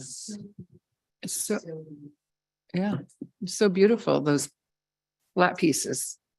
I just think Not worried. like it about might the be talent. easy to display those. Again, Expensive. sure, we'll look into it. Read inexpensive We'll into look that, into it. yeah. What was the community's reaction? You mentioned the 2 community board meetings. Was there a vote? So there was a vote that wasn't resolved at the committee level, and then it went to the full board, and same situation. Same situation at the It was not resolved? it was not, what was the word they used? It was a 5-4 vote and there wasn't enough quorum to, yes. Oh, I see. Okay. Got it. But there was very robust community engagement, it sounds like. Yes. Right. Yes. Got it. Okay, well, if there are no further comments from anyone, then I think we could take a roll call vote on item 28500. So commissioners, when I call your name, please state your vote. Isabel Castilla. Karen Keel. Susan Morgenthau. Meryl Tisch. Approved. Mary Valverde, who's voting remotely. Approved. Our artist, and Jimmy Van Bramer. Approved. And I also vote approved. I'll let the record show all in favor are approved. The majority is approved. And thank you. And we look forward to seeing more and hearing more about this very beautiful and elegant artwork. Thank you very much. Thanks. Thank you. Okay. So moving right along. The next public hearing item is 28501, the conceptual review of Flying Minds by Greta McLean at Port Richmond Branch Library. Commissioner Morgenthau is recused and is leaving the meeting. Per standard procedure, applicants will give their presentation, then public testimony will be heard, and then the commission will ask questions, deliberate, and vote. We will hear in-person testimony first, followed by testimony from remote participants. Presenter is joining us via Zoom. Here we go. Welcome, Greta. Hi, can you guys hear me? Yeah. Yes. Okay. So Okay, Greta, awesome. Greta, I'm ready. going to give you remote control. So or am I advancing your slides for you? Can you advance my Yes. slides? Thank you. I got it. Okay. Just let me know. Awesome. Okay, great. Okay, hello. Thank you for having me. Greta, Yeah. Before you start, I'm going to do a brief introduction. For Brief the- Do it. introduction I'm first into it. is coming. Okay, perfect. Hello, everyone. I'm Sergio Pardo. I'm the director of the Present for Our program, and I'm going to be doing an introduction for this project and the following three that are the Carnegie Libraries. These projects are being done in collaboration with NYPL and EDC. There are a few things that we'd like to mention. The first one is that, and we have our teams from EDC. So all the artists that were selected for these four libraries, we were looking at local artists or artists that had community engagement as a part of their artistic practice. For these libraries, for these commissions, we have a limited amount art allocation, 80,000, which is in the lower side of the spectrum of the Present for Our portfolio. So the artists are going to be presenting today fabrication methods that allow us to take advantage as much as possible of that amount. The fabrication methods that are going to be presented are in alignment with the created practices of these artists and have been approved in terms of maintenance and durability needed for these projects. The art locations have been selected in agreement by all parties and with the guidance of NYPL, always looking for areas of high visibility and accessibility within the facilities. The artists were presented with these art locations, and they were free to activate them as wish, as you were going to see in the presentations. Finally, I'd like to mention some scheduling constraints that we have with these projects. The capital project, the final completion is expected for the end of 2023, beginning of 2024. So we're aiming to have the art installation before the grand opening in the first quarter of 2024. Okay, so Greta. Woo! Okay, hi. So I am Greta McLean. I am the lead or the owner and the artistic director of Good Space Murals, and I will be presenting on the Port Richmond Carnegie Library mural design. Good Space Murals, we really believe in the power of incorporating community voice in the concept design, the design revisions, community fabrication component, and in the celebration of our public art murals. So that at the end of the day, our murals stand as these reminders of, oh, you made that, I made that, we made that. What else can we make together? So we can go on, and we're going to start with some of my past works. So next slide, thank you. Not only am I going to be showing you our design today, I'm also going to be kind of showcasing the two techniques that we are hoping to utilize in the creation of this mural. So one is the polytab or parachute cloth indirect mural technique, and the other is just our community engagement kind of techniques along the way. So all three of these murals that are shown here use the same techniques that we are going to be presenting on today, or I am going to be presenting on today. And I also wanted to show that in this left-hand corner, the Central Identity Project was installed 10 years ago in Minneapolis on a southeast facing exterior wall and is still standing and beautiful today. So as we kind of underscore durability, this technique really withstands the elements and is going to be installed inside. So it should weather fantastic. Okay, next slide. We also wanted to show with these, or I also wanted to show with these past these slides, just like how unified the final piece will look. So even as we invite the community to work on different sections of the project, we want to show that at the end, it will be one unified piece that is like professionally painted, and that the way that we paint, if you can see in the right-hand corner, is very painterly. So as you look at a digital mock-up, you can kind of envision what it will look like at the end. Next slide. So next slide. This is our very first kind of concept that we put together in 2019 when we first came together. And as you can see, this is, well, 2019, a lot of time has passed since then. So this is what we ultimately took back to the community to have them sort of kind of dig into again with us. So next slide.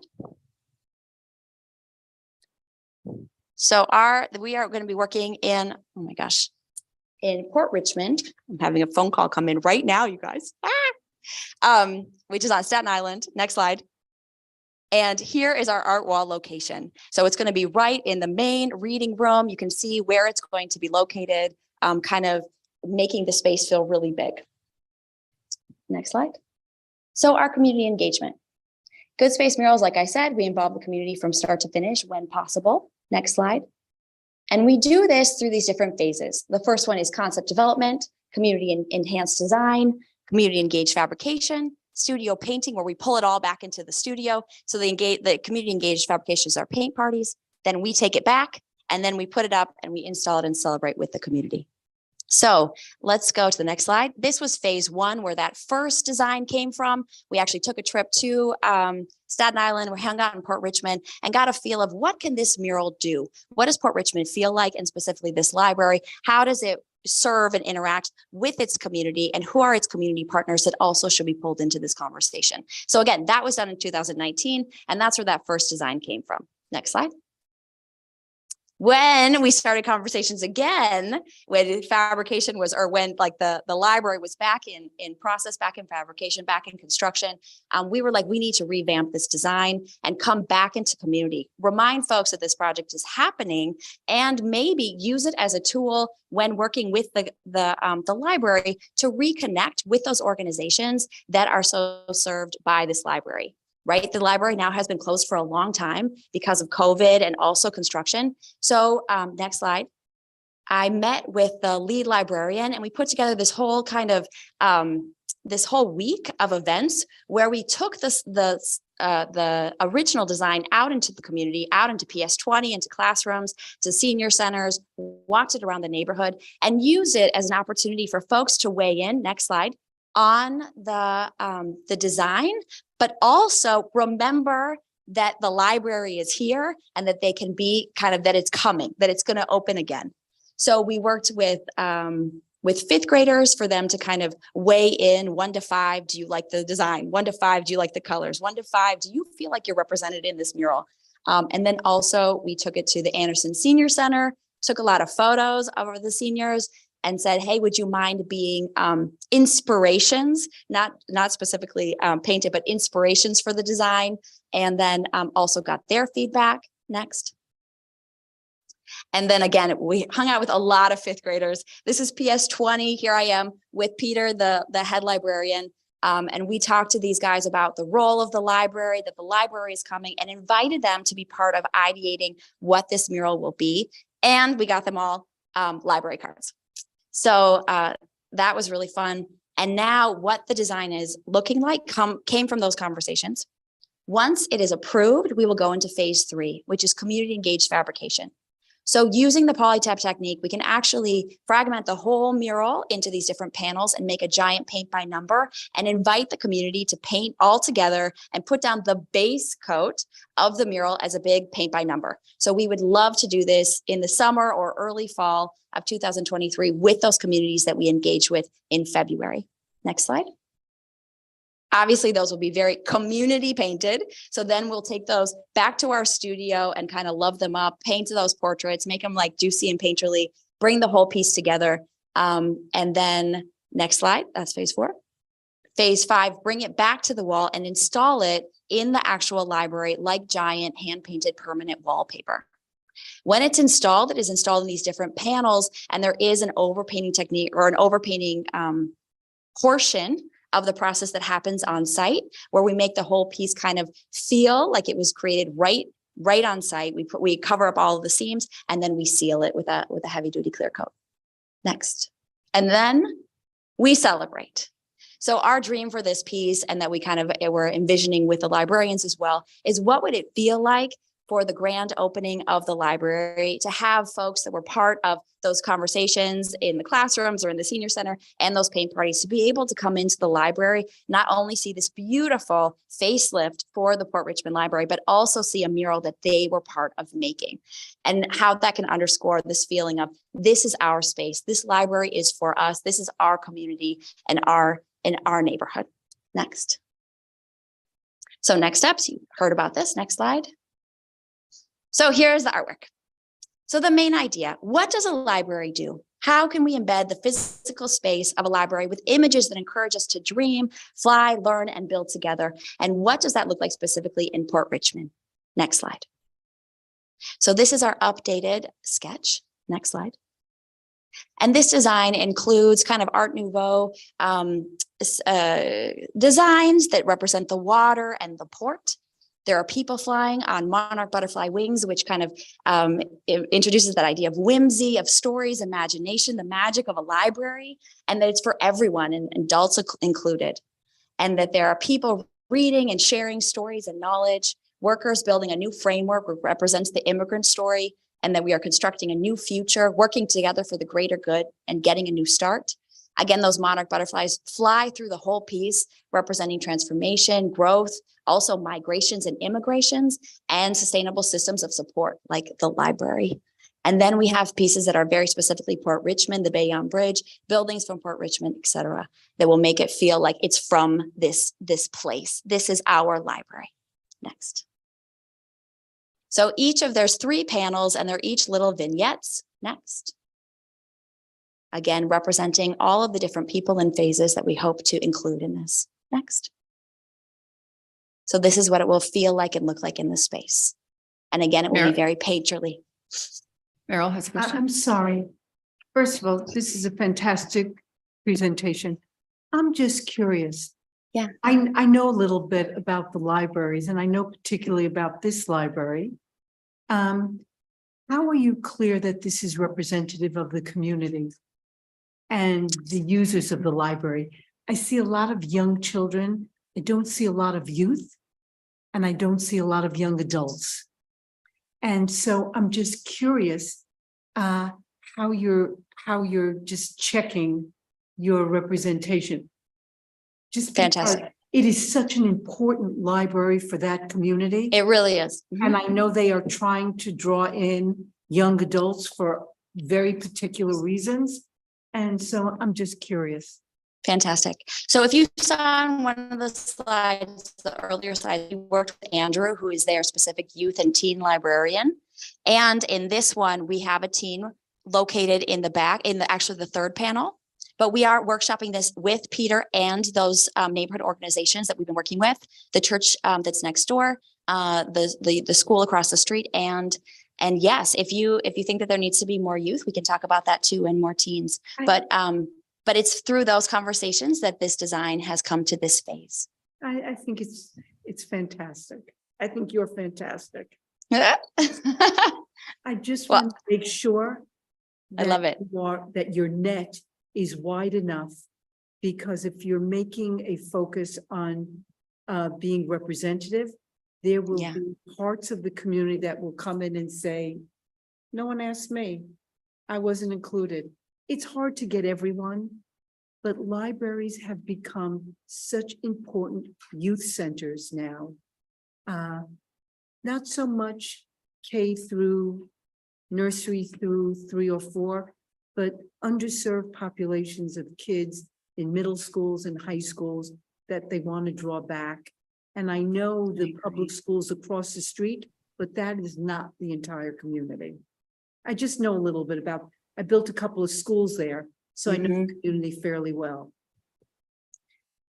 I think that's a great point. So Andrew, and I'm forgetting his last name right now, who is the teen librarian, he did take this to his teens and they voted also. So that was a voice that was definitely invited to be part of this. And I super just appreciate you, because I agree that these libraries are serving like a very different, I mean, they're really serving the entire, all of the neighborhood and all of the community. So how do we really show that in this? So thank you for that. Yes. So I'm hoping that that figure on the far right does catch that teen voice and feel like it's part of that. But I'm super open to suggestions as well. So on the far right, do you see her sitting on the bridge? I'm going to suggest very strongly that you go back to I guess it would be Brian Bannon, who runs the youth services for the entire library network, told him the issue came up, and you just want to make sure that the NYPL as a totality has seen this and opined on it. could be, it's great, but you shouldn't be the final authority on that. Definitely not. Neither should we. Okay, Okay, I love it. and I think you are outstanding. Want to come do a mural in my house? Yeah, I'm in. That's great. Thank you for that feedback. Yeah, we have been like, who do we need to invite into this conversation and into this? So thank you. Brian Bannon, noted. And I would love to be connected with him. Okay. So where are we at? Yeah, go ahead, keep going. Okay, so next slide.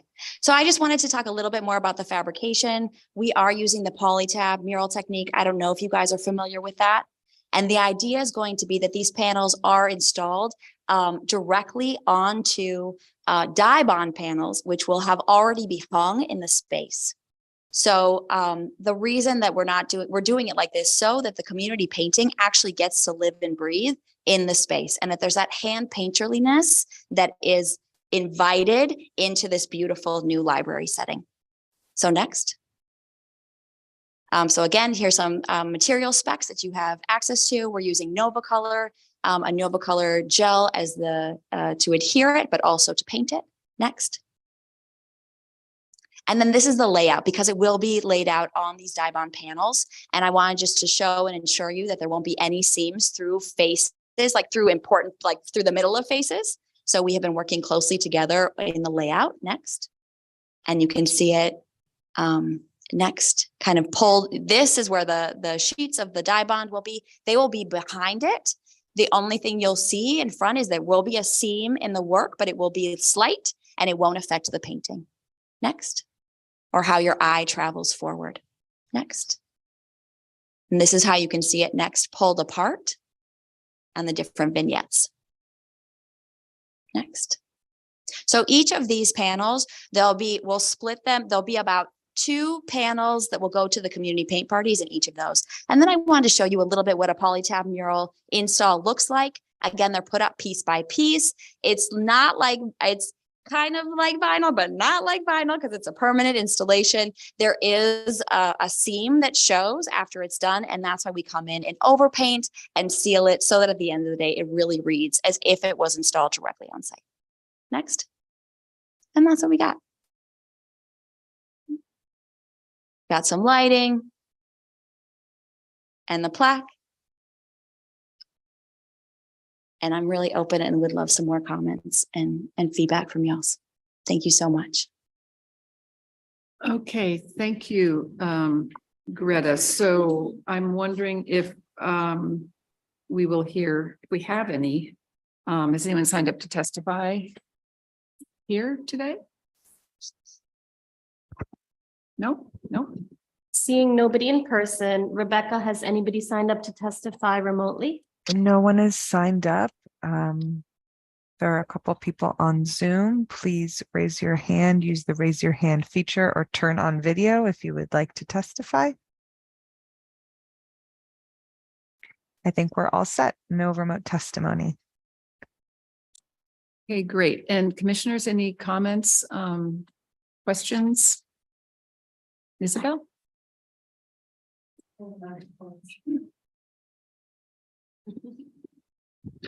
Hi, thank you. Thank you, Greta, for walking us through the process. I have to say it's really interesting how you're engaging the community in all of this. And I just, out of curiosity, wanted to learn a little bit more about the process of actually bringing the panels for the community to paint. Are you going back to the same places where you originally engaged with the community? Are you bringing them to the library? What is your plan to make sure that those people that contributed are in fact, that the panel painting is accessible to them and they can complete the cycle? Fantastic. So I just have it very clear that my role as community artist, that I have to be working with the community organizer in order to make this available as a tool for them to use. So I'm leaning a lot on the library and the librarians. So Peter Levine is already working with me to help envision and organize what these events will be.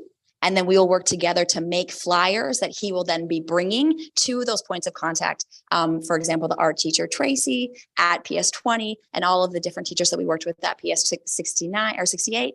And then also they'll be walked around by the librarians. So when I went to Peter and I said, hey, do you remember me from 2019? I'm back. I was like, I really want to offer this as a tool for you guys to reach out to your communities and however that can serve the community's overall or the library's overall goals. So I will be working closely with the library and Peter to make sure that happens. Does that answer your question? Awesome. Any other questions? I don't know if Mary is still on, if Mary has any questions. No other. Can I say one more thing about the paint parties? Can I say one more thing about the paint parties? Yeah.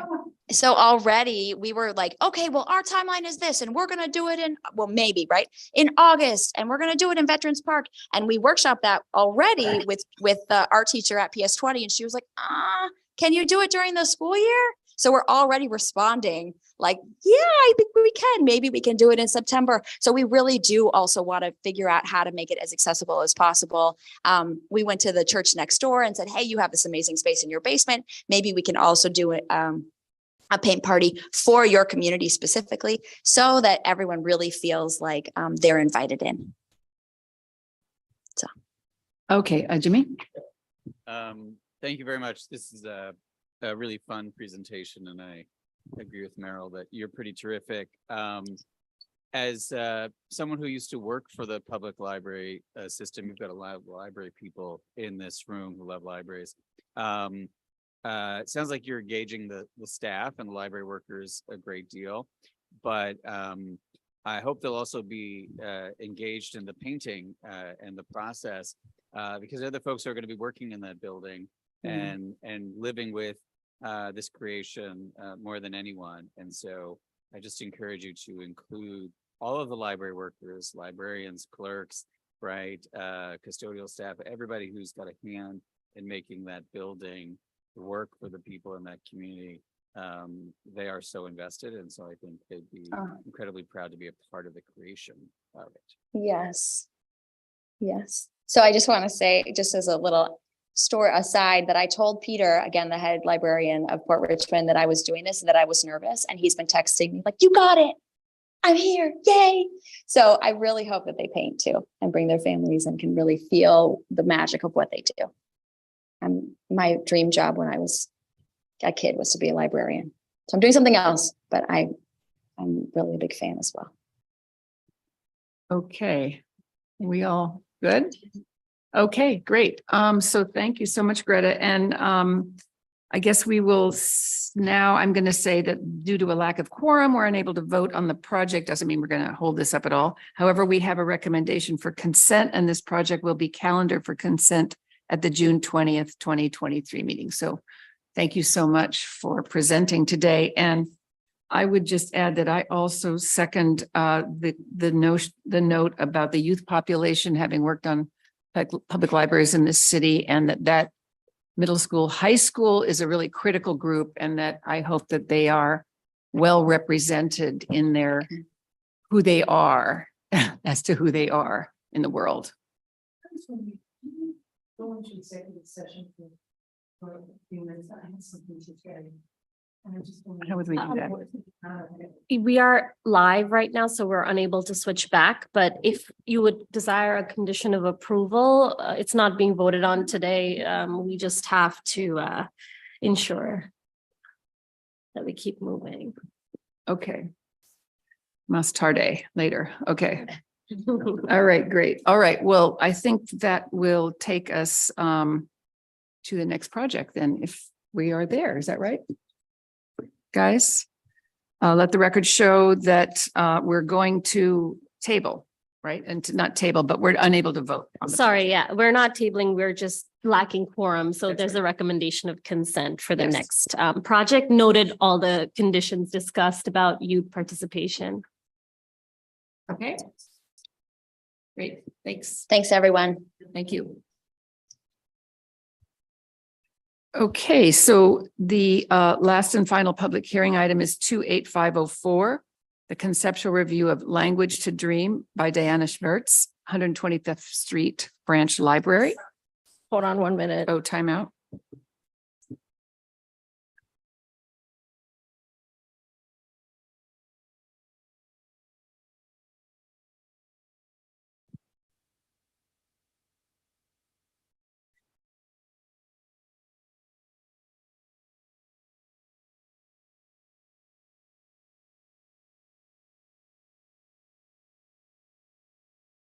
Okay, so correction. Okay, so lots of papers here. Next public hearing item is 28502, conceptual review of.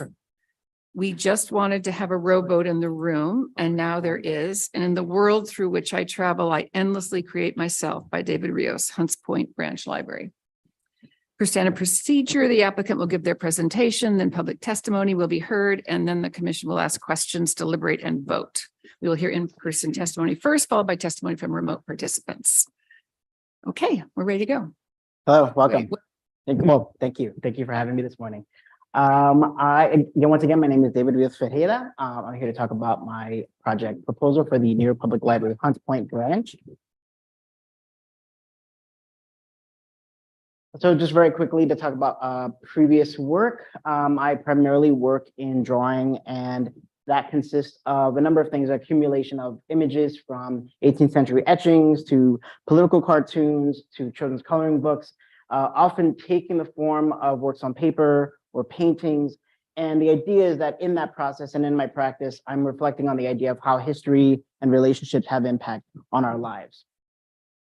Again, most of that work is works on paper, but more recently, I've been getting more involved and invited to do commissions for public spaces.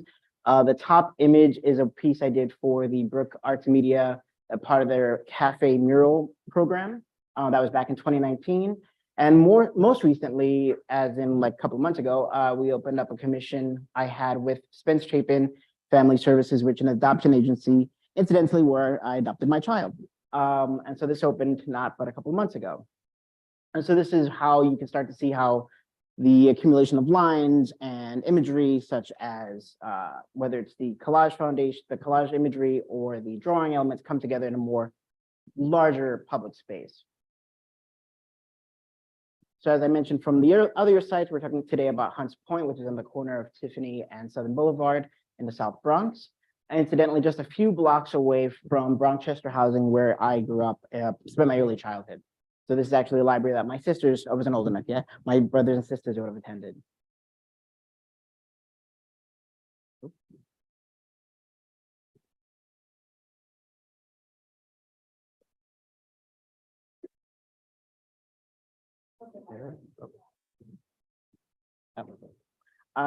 So just there's a facade of the library, and what the artwork will at the two-story building. The artwork will take place on the first floor, taking up the expanse of the adult reading room, and partially what I'll propose, what I'll talk about in just a minute, is the way in which the artwork extends into a slightly separate piece, speaking of a similar language for the teen room just adjacent to it.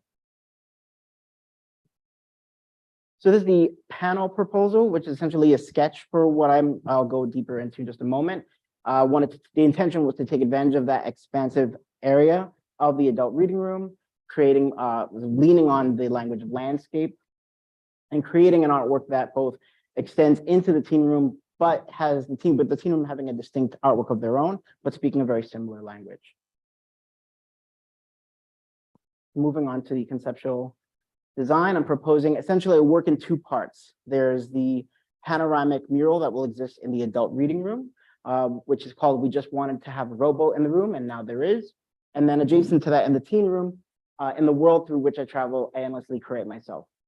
Two separate artworks, but essentially speaking the same language and the same narrative. The proposal that I'm talking about today, specifically with the adult reading room, is inspired by a short story by Gabriel Garcia Marquez called Light is Like Water.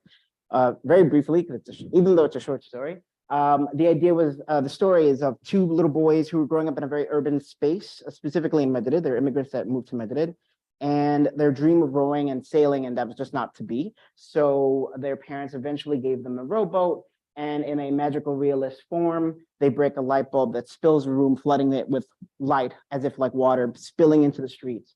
And so that was a visual inspiration, but also something that idea of aspiration and dreams, that was something I wanted to make sure was part of this piece. In my work, it's a magical realist scene amid an abstract Bronx landscape, sailing across the ocean of flowers, just three boats, one in memoriam of our African and indigenous ancestors, from which many of the Black and Latino Bronx community originate, one carrying depictions of children representing journeys and adventure, and finally, a futuristic ship representing a flourishing future. Adjacent to that is the teen room piece, again, called In a World Through Which I Travel, I Endlessly Create Myself, a quote from Frantz Fanon. And that is my interpretation of Baron Story's 1980 cover of Lord of the Flies, which is a book that I just grew up with, was in my space. And it was something that my brother and my sisters would read and have in the space. And so that leads to how I thought about the works for this site, and the relationship I had with my childhood growing up in the neighborhood, my relationship to literature, and the idea of taking that and letting that be the power of imagination empowerment that will hopefully inspire those who enter the space. But I really did want to cement Black and brown bodies experiencing aspiration and self-fulfillment and aspiration. So that's something that's a common theme throughout all the works in the space. Two visual inspirations that I'll talk about, one of which is the photography of Jamal Shabazz and Martha Cooper. In particular, their images of children getting together, forming friendships, being innovative, being creative in their space, and using their environment. A lot of my work talks about a Caribbean tradition that I grew up with, where we take familiar objects and empower them. And so that was something that I saw within their photography, and let that be an inspiration for the final work. And the process by which the final work is inspired by is a series of prints I did while in residence at the Center for Book Arts in Lower Manhattan, where it's a mix of letterpress printing and what's called pressure printing, which gives off a sort of like a stamp effect. And so I translate that in the mural and through a number of steps. So as I said earlier, all my work is accumulation of 18th century etchings, political cartoons, children's coloring books. So I merge that, deconstruct it, and further abstract it with foliage print editions, similar to that pressure printing approach in the earlier slide. And something I'm doing more now with the public works is more photo collage and adding an element of dimension to the work. And finally, the children's line paper, which is a motif that you see throughout a lot of my work, but also speaks to this idea of our relationship to paper and the written word. And then what the final image would look like, this is just an element of the larger panorama that would exist in the adult reading room. So this is a little bit more finalized around what the imagery looks like for all three of the boats mentioned earlier: the memoriam to our African and Indigenous ancestors, the experience of journey, and of course, the future, and all of which use cartoon, photography, and coloring books to create these abstract but very familiar forms. The building that is at the far end of the mural is a redrawing of the Bronx-Chester housing that I grew up in. And so just inspired by the light is like water narrative, the idea is that these foliage is pouring through the window and filling the space to create this sea of flowers, much like the sea of light that was depicted in Garcia Marquez's book. And then so you have a collaged landscape of a mixture of photographs from the Bronx community to create this light blue background. And then you have this sea of flowers made of the children's line paper, the NYCHA building. We have a memoriam, a boat representing journey and adventure, thinking about children's adventure books, Treasure Island, and then a flourishing future and self-realization.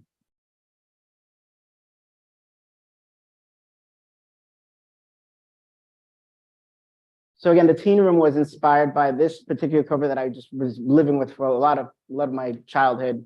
And what I wanted to do was, unlike in Baron Story's picture, essentially depicting the foreboding eventual loss of innocence that you read later in the book, I wanted to be a little bit more inspirational and empowering. So this figure, made up of the same elements as the adult reading room space and panorama, again, from the same units, as if we take one of the children from that future boat and planted them in the teen room, and we get a close-up look at this very powerful, science fiction mixed with fantasy figure. So this is how the mural looks in situ in the diagram in the teen room, and then together with the slight partition breaking up the adult reading room and the teen room. Another angle of the teen room. I like to think that my figure is looking back with empowerment and intention, which is very different than I would argue with the Baron Story, but again, inspired by that very lush illustration. Then the panorama of the adult reading room.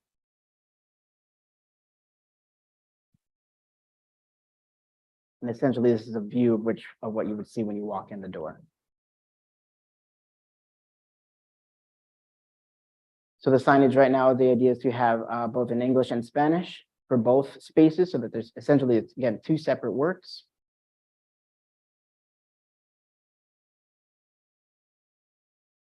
I think we're looking at an 11 by 17 format. With the signage for the adult reading room residing under a door, under a walkway in the adult reading space, and then up the plaque adjacent, or rather perpendicular to where the teen room space is.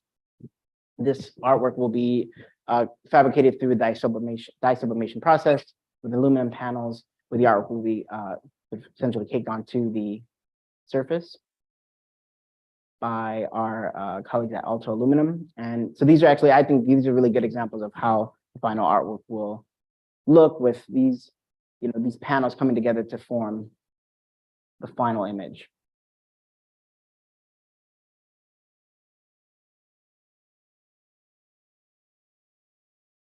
The maintenance guidelines is a very, very durable material, very easy to maintain, essentially keeping it from gathering dust, and can be easily maintained through using microfibers.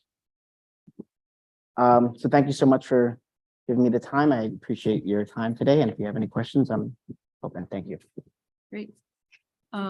So I don't know if we have anyone signed up for testimony? No? Okay. Anybody remotely? I don't believe so.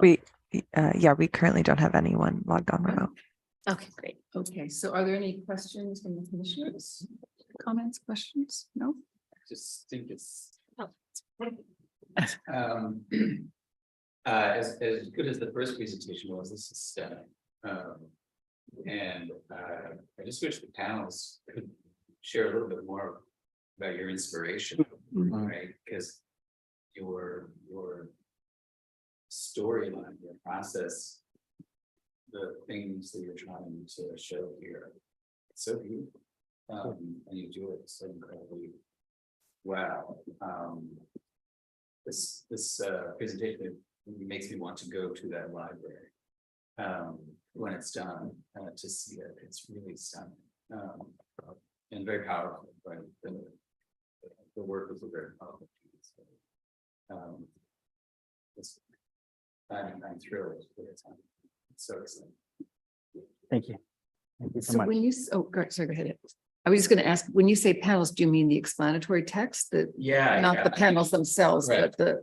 Correct. Before you even show them, I mean, your presentation is so comprehensive. These You actually show panels. the pan- Right, yeah. Because actually showing the But- panels, I realized that you're limited, right? With just how much. We always you like to can know say of it. there. But I just think the community would benefit so much from what we had there, right? That story about Garcia Marquez and what motivated you, the inspiration behind it, because it's so powerful if you actually understand the entire story behind the work, right? Where you're coming from, what you're trying to convey. It's just that in itself would be empowering to the young people who are gonna see the piece and read the text. Thank you. I think there's room, at least in the contents of the interpretive panels, that we can easily work that in. Yeah. Thank you. I'm just curious, I think it's a beautiful work, it's stunning.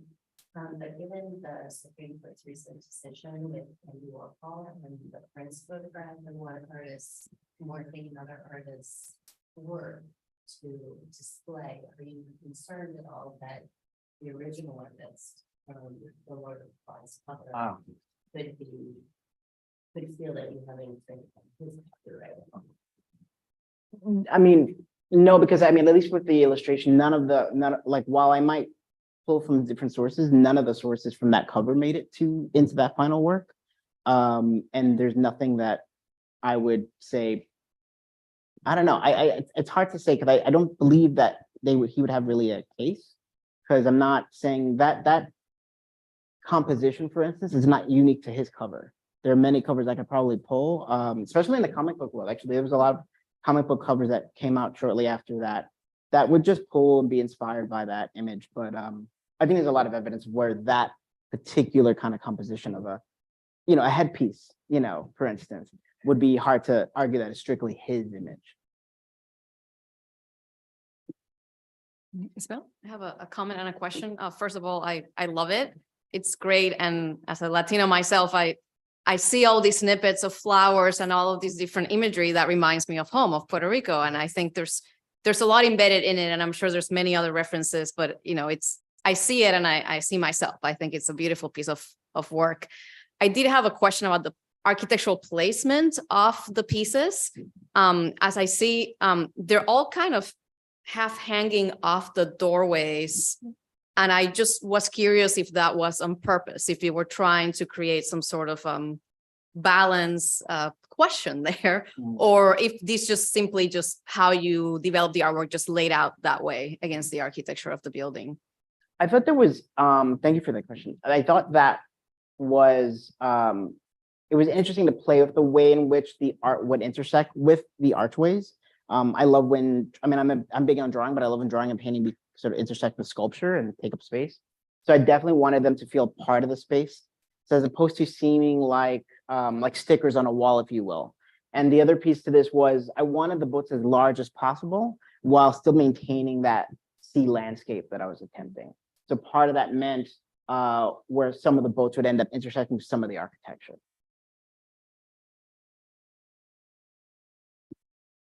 Okay, great, thank you. I mean, I also think it's incredibly beautiful and very exciting.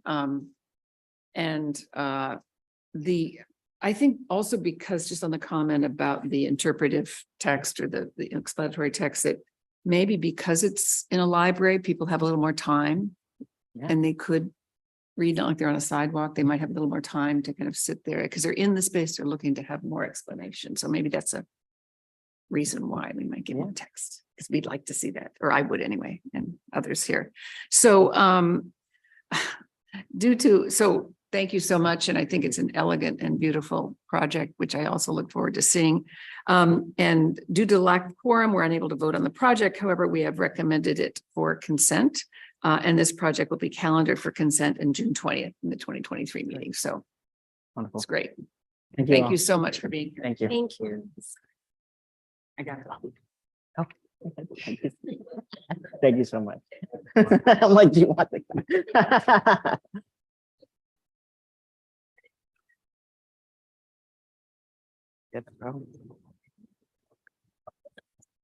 So going.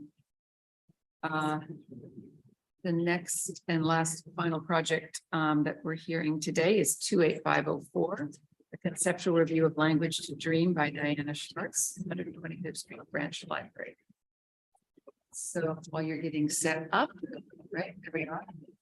Oh, wait, did we? They have to switch the Oh, slide. you switched, so now we're not doing that. Oh, sorry. Sorry, it's not that. Back and forth. Melrose. Melrose. Oh, Sorry, already this this is is switched. Okay, The next public hearing item we're good. is 28503, conceptual review of Stellar Bronx by Amy Pryor. Melrose Branch Library. For standard procedure, applicant will give their presentation and public testimony will be heard. Then the commission will ask questions, deliberate and vote.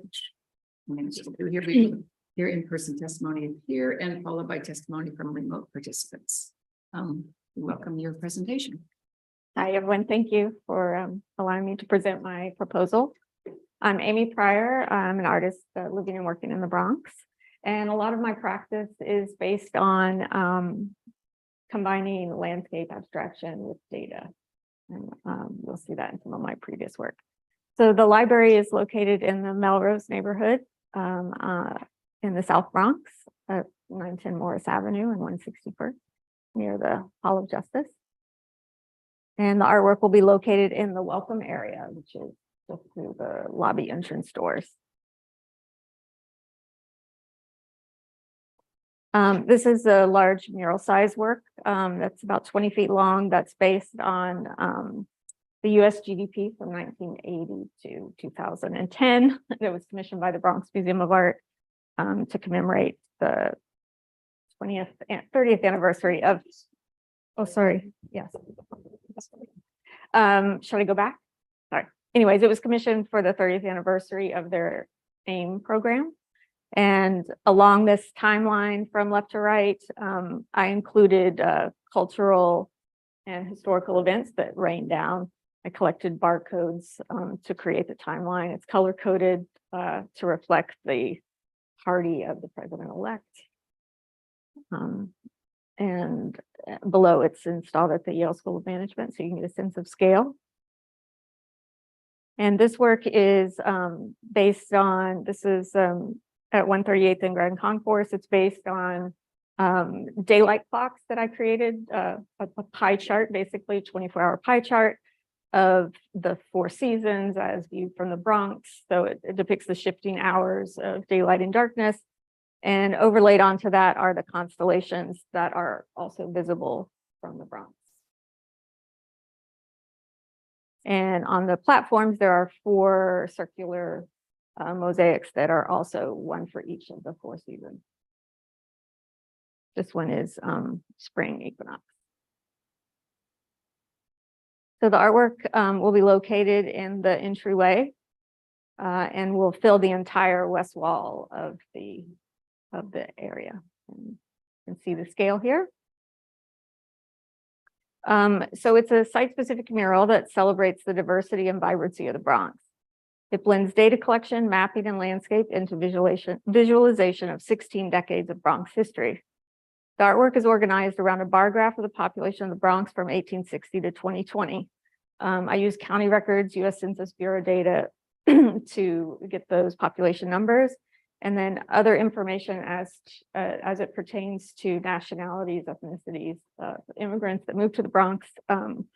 I searched through Bronx Historical Society archives, and they have some oral history projects as well for that. In addition, there are constellations depicted in the sky, and I chose constellations that are visible in the Bronx and have some kind of overlapping cultural significance throughout history. And there will be mirrored stars incorporated into the work too, so that people can see themselves reflected in that. And there it is from left to right.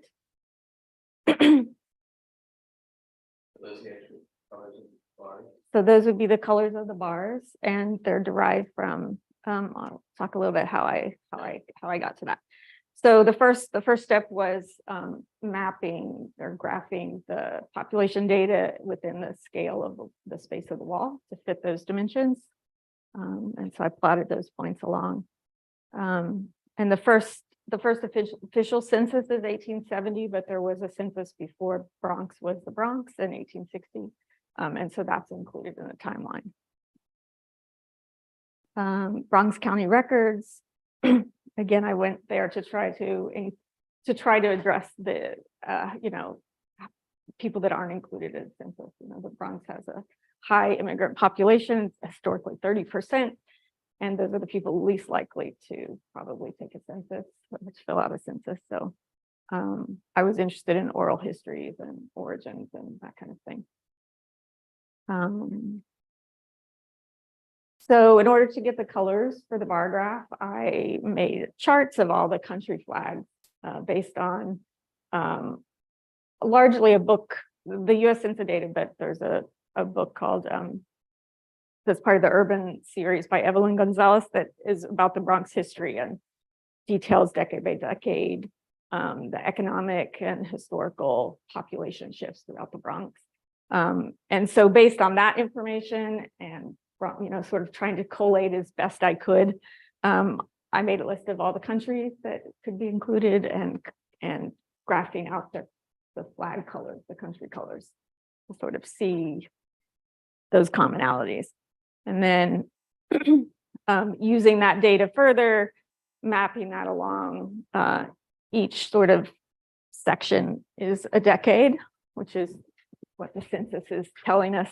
And so I placed them in, I made notes for all those countries along the timeline, and then finally translating those colors into the stripes for the bar graph. So while it was impossible to get every single country in every single moment. I did my best to try to have those colors in there, and the way that they're sort of representative but not fixed to a particular country in terms of their order. So there's like red, white, and blue, which can be many, you know, it's a very common. So like if I were looking for Puerto Rico, right? Not like it's in there somewhere.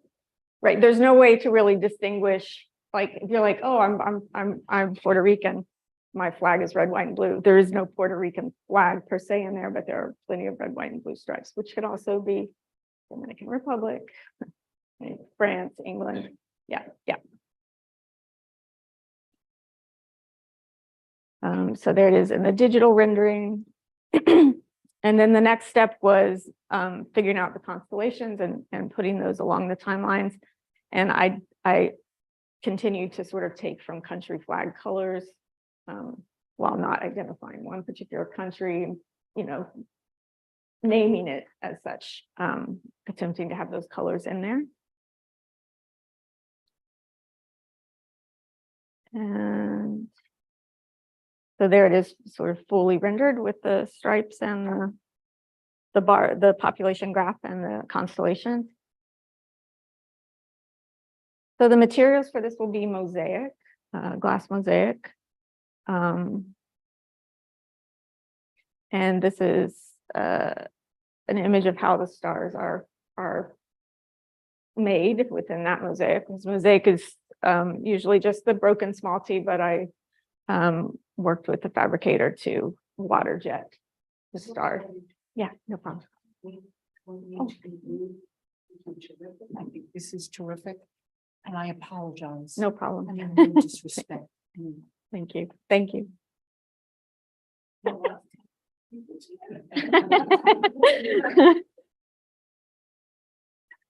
The mosaic, many of you are probably familiar with that. It's installed with cementitious mortar, and then that's allowed to set and then grout it in between. These are some details from the last project, but from the same fabricator that I would like to work with, about how those stars get cut. First, they set the background mosaic, then they cut out the stars and set them. Just a process shot of how mosaic goes onto the wall. And the infill on this particular one, I asked them to pay attention to the light and day part of the grout.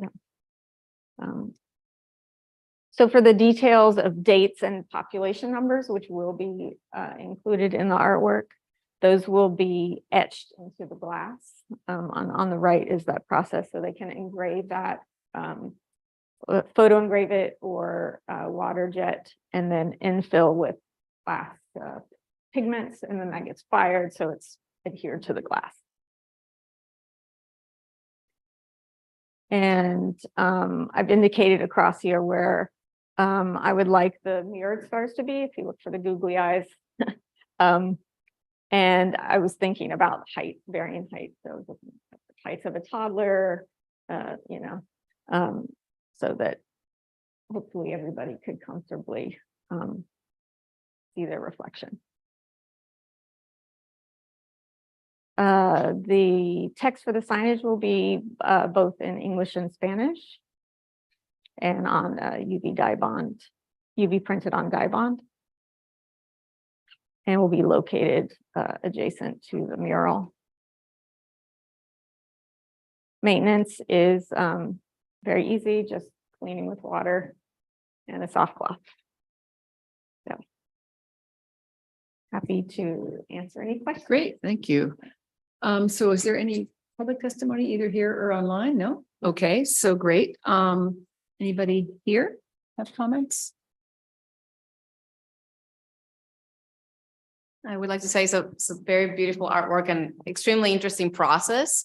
And I think similar to some of the other comments, for previous artworks, I'm wondering if there can be an opportunity to expand a little bit more on the process as part of either a temporary or booklet or something that's on the library. So those that are interested in learning more Mhm. can actually see where all this information came from, because specifically to the artwork that you're doing, it's so, it can be so personal Mhm. for people of the community that I would love to find a way to display or the transcripts that you did on all of the census data and different countries, so people fully understand what ultimately inspired the artwork. Yeah, But I would very love, beautiful. yeah, I would love to be able to put together a booklet or additional. I actually talked to a friend as a sort of side project to develop a database that would be related, that could be a community informed, where people can self-report their nationality there when they came. So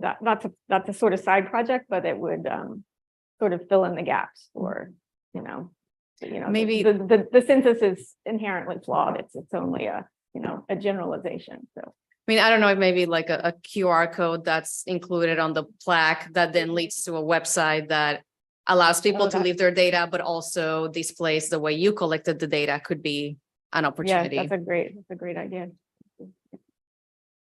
Anybody else? No? I mean, I completely agree with this about, I just also found the drawings where you were recording the information really, not just information wise, but also beautiful drawings. Like these are incredible. And the other one, really incredible, like just really Kendall, he's looking around like where we can get some help here. I know he's financially strapped like the rest of us. Okay.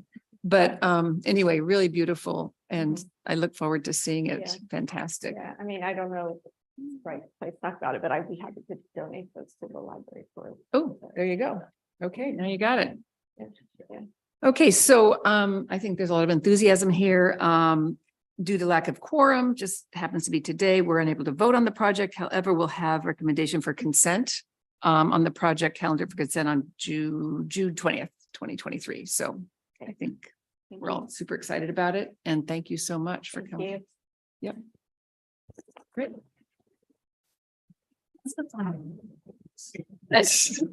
I've done it twice already, so maybe I can get it right this time.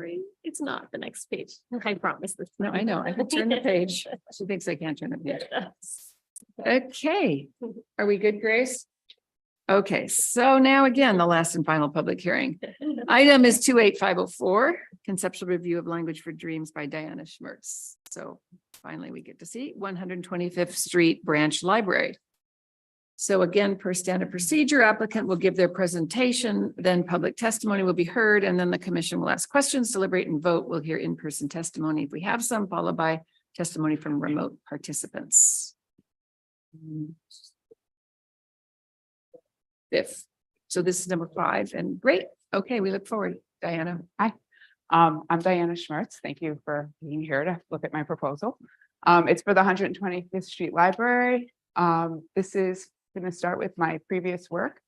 I created this piece called America's Social Contract. I did it in 2017, and it was the beginning of this series of work where I'm trying to promote positive social contracts. It was a time where I was surprised by how divided our country is. So there are images of multiracial people pulling each other up. And I have the Constitution laser cut throughout it. So you can see the images of the hand that are there. And I laser cut the negative space between the words to fall out. This piece is painted on the back and the front. So no matter what side you're on, you see the other person. And this is a super close-up of the text. So the project site will be in East Harlem in Manhattan. And these are the architect's drawings of the site placement. So you can see where the artwork will go within the stairwells. They're not stairwells, grand stairs. So this is a description, which I know we don't have a lot of time, so you can read it on your own if you want. And this is the original proposal. So when you come into the library, there's these huge grand stairs that are being kept the way they were, but fixed up, obviously. And I believe they're 130 years old. So I wanted to make sure I made a work that went with these stairs. So when you first walk into the library, you see the stairs and then you could see the work. This is, from face on, where you can see people, you could either see it as people pulling each they're up through the medium of books or passing books down.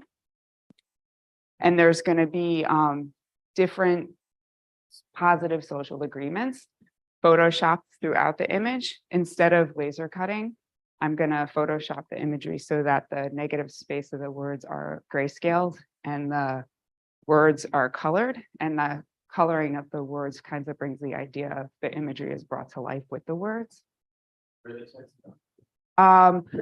That's another slide, but I'll tell you.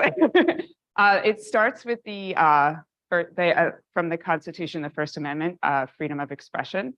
And then the American Library Association has these like awesome agreements. The first one being the Bill of Rights, the American Library Association Bill of Rights, which is, the right to express yourself and to access information. And then American libraries and American value. And the other one is the freedom to read, which I'll show you a little bit more of. I'm so glad you think it's awesome. I think it's really awesome.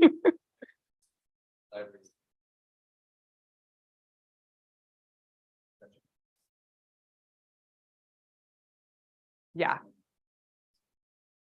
Thank you. Yeah, I feel that especially at this time, they're so important. And I go to that website all the time for my artwork outside of this.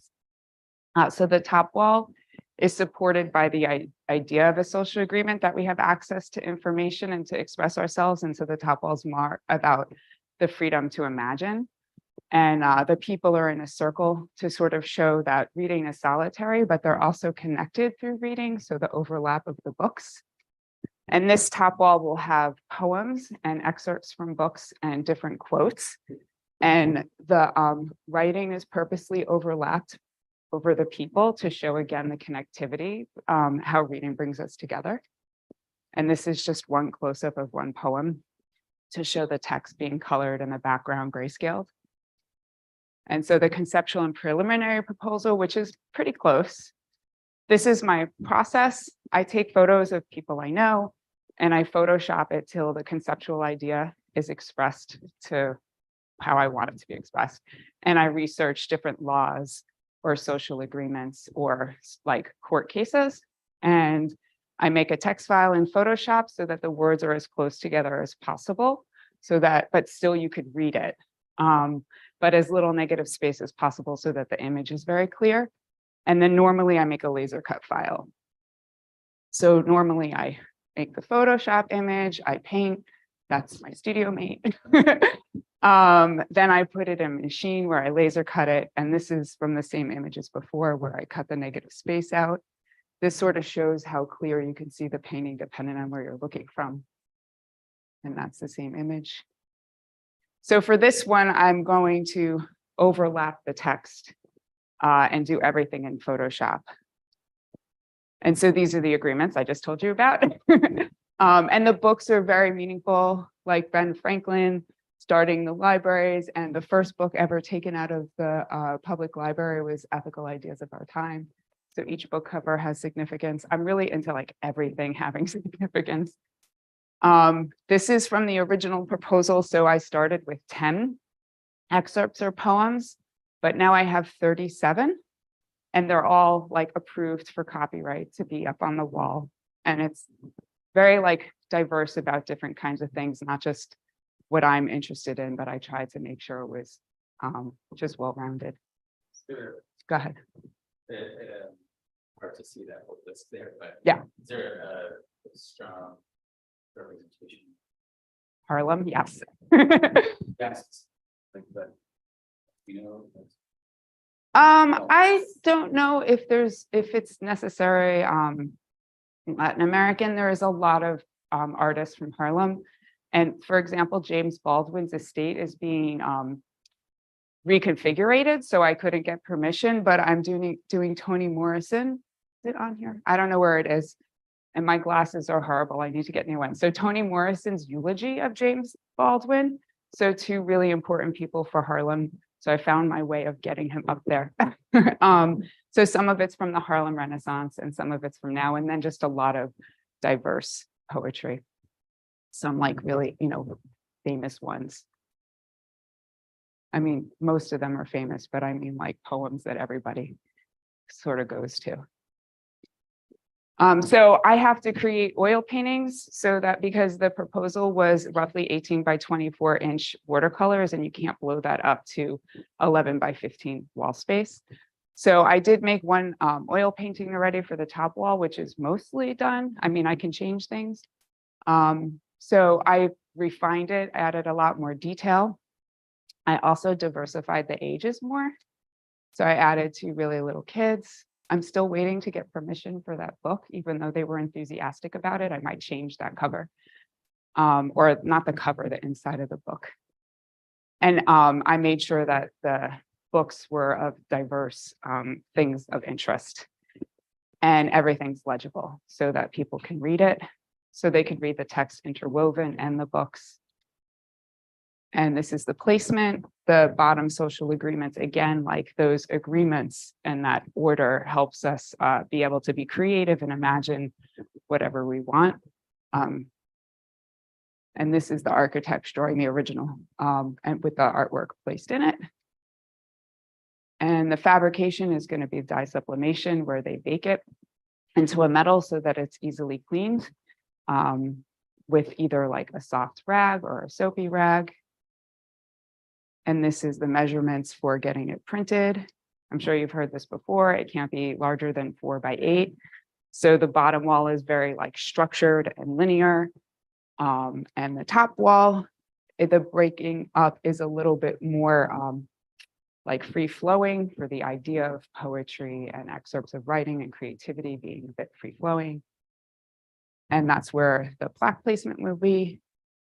This is for the bottom wall. And so the subtitle for the bottom wall is Freedom to Read. The top wall is going to be Freedom to Imagine. And the placement will go there.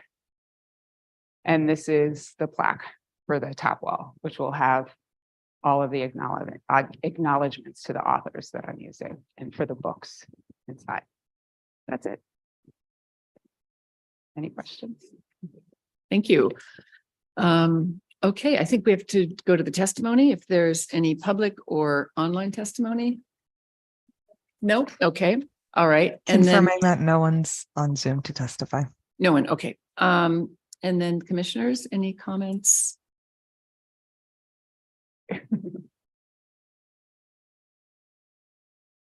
No. Well, I'll summarize for them. I think it's amazing and beautiful and extremely articulate. Thank you. In the text that you're bringing to this, and very poignant. And it seems to really cover a broad base of constituents, which is very exciting. And it's very beautiful also. Yeah. It's very beautiful the way it's Yeah. composed, and I can't wait to see it. Super interesting. So unfortunately, due to the lack of quorum here, we're unable to vote on the project today. However, we have a recommendation for consent, and this project will be calendared for consent on June 20th, 2023. So everything should be fine. Okay. But I said that. I'm supposed to. Anyway, thank you so much for coming to present. It's really great to see it. I'm sorry other commissioners couldn't see it, but they'll get to see the real thing in person. Yeah, I Which can't is wait. even better. So Great. thank you so Okay, much. thank you. Yes, thank you. Thanks, Kendall.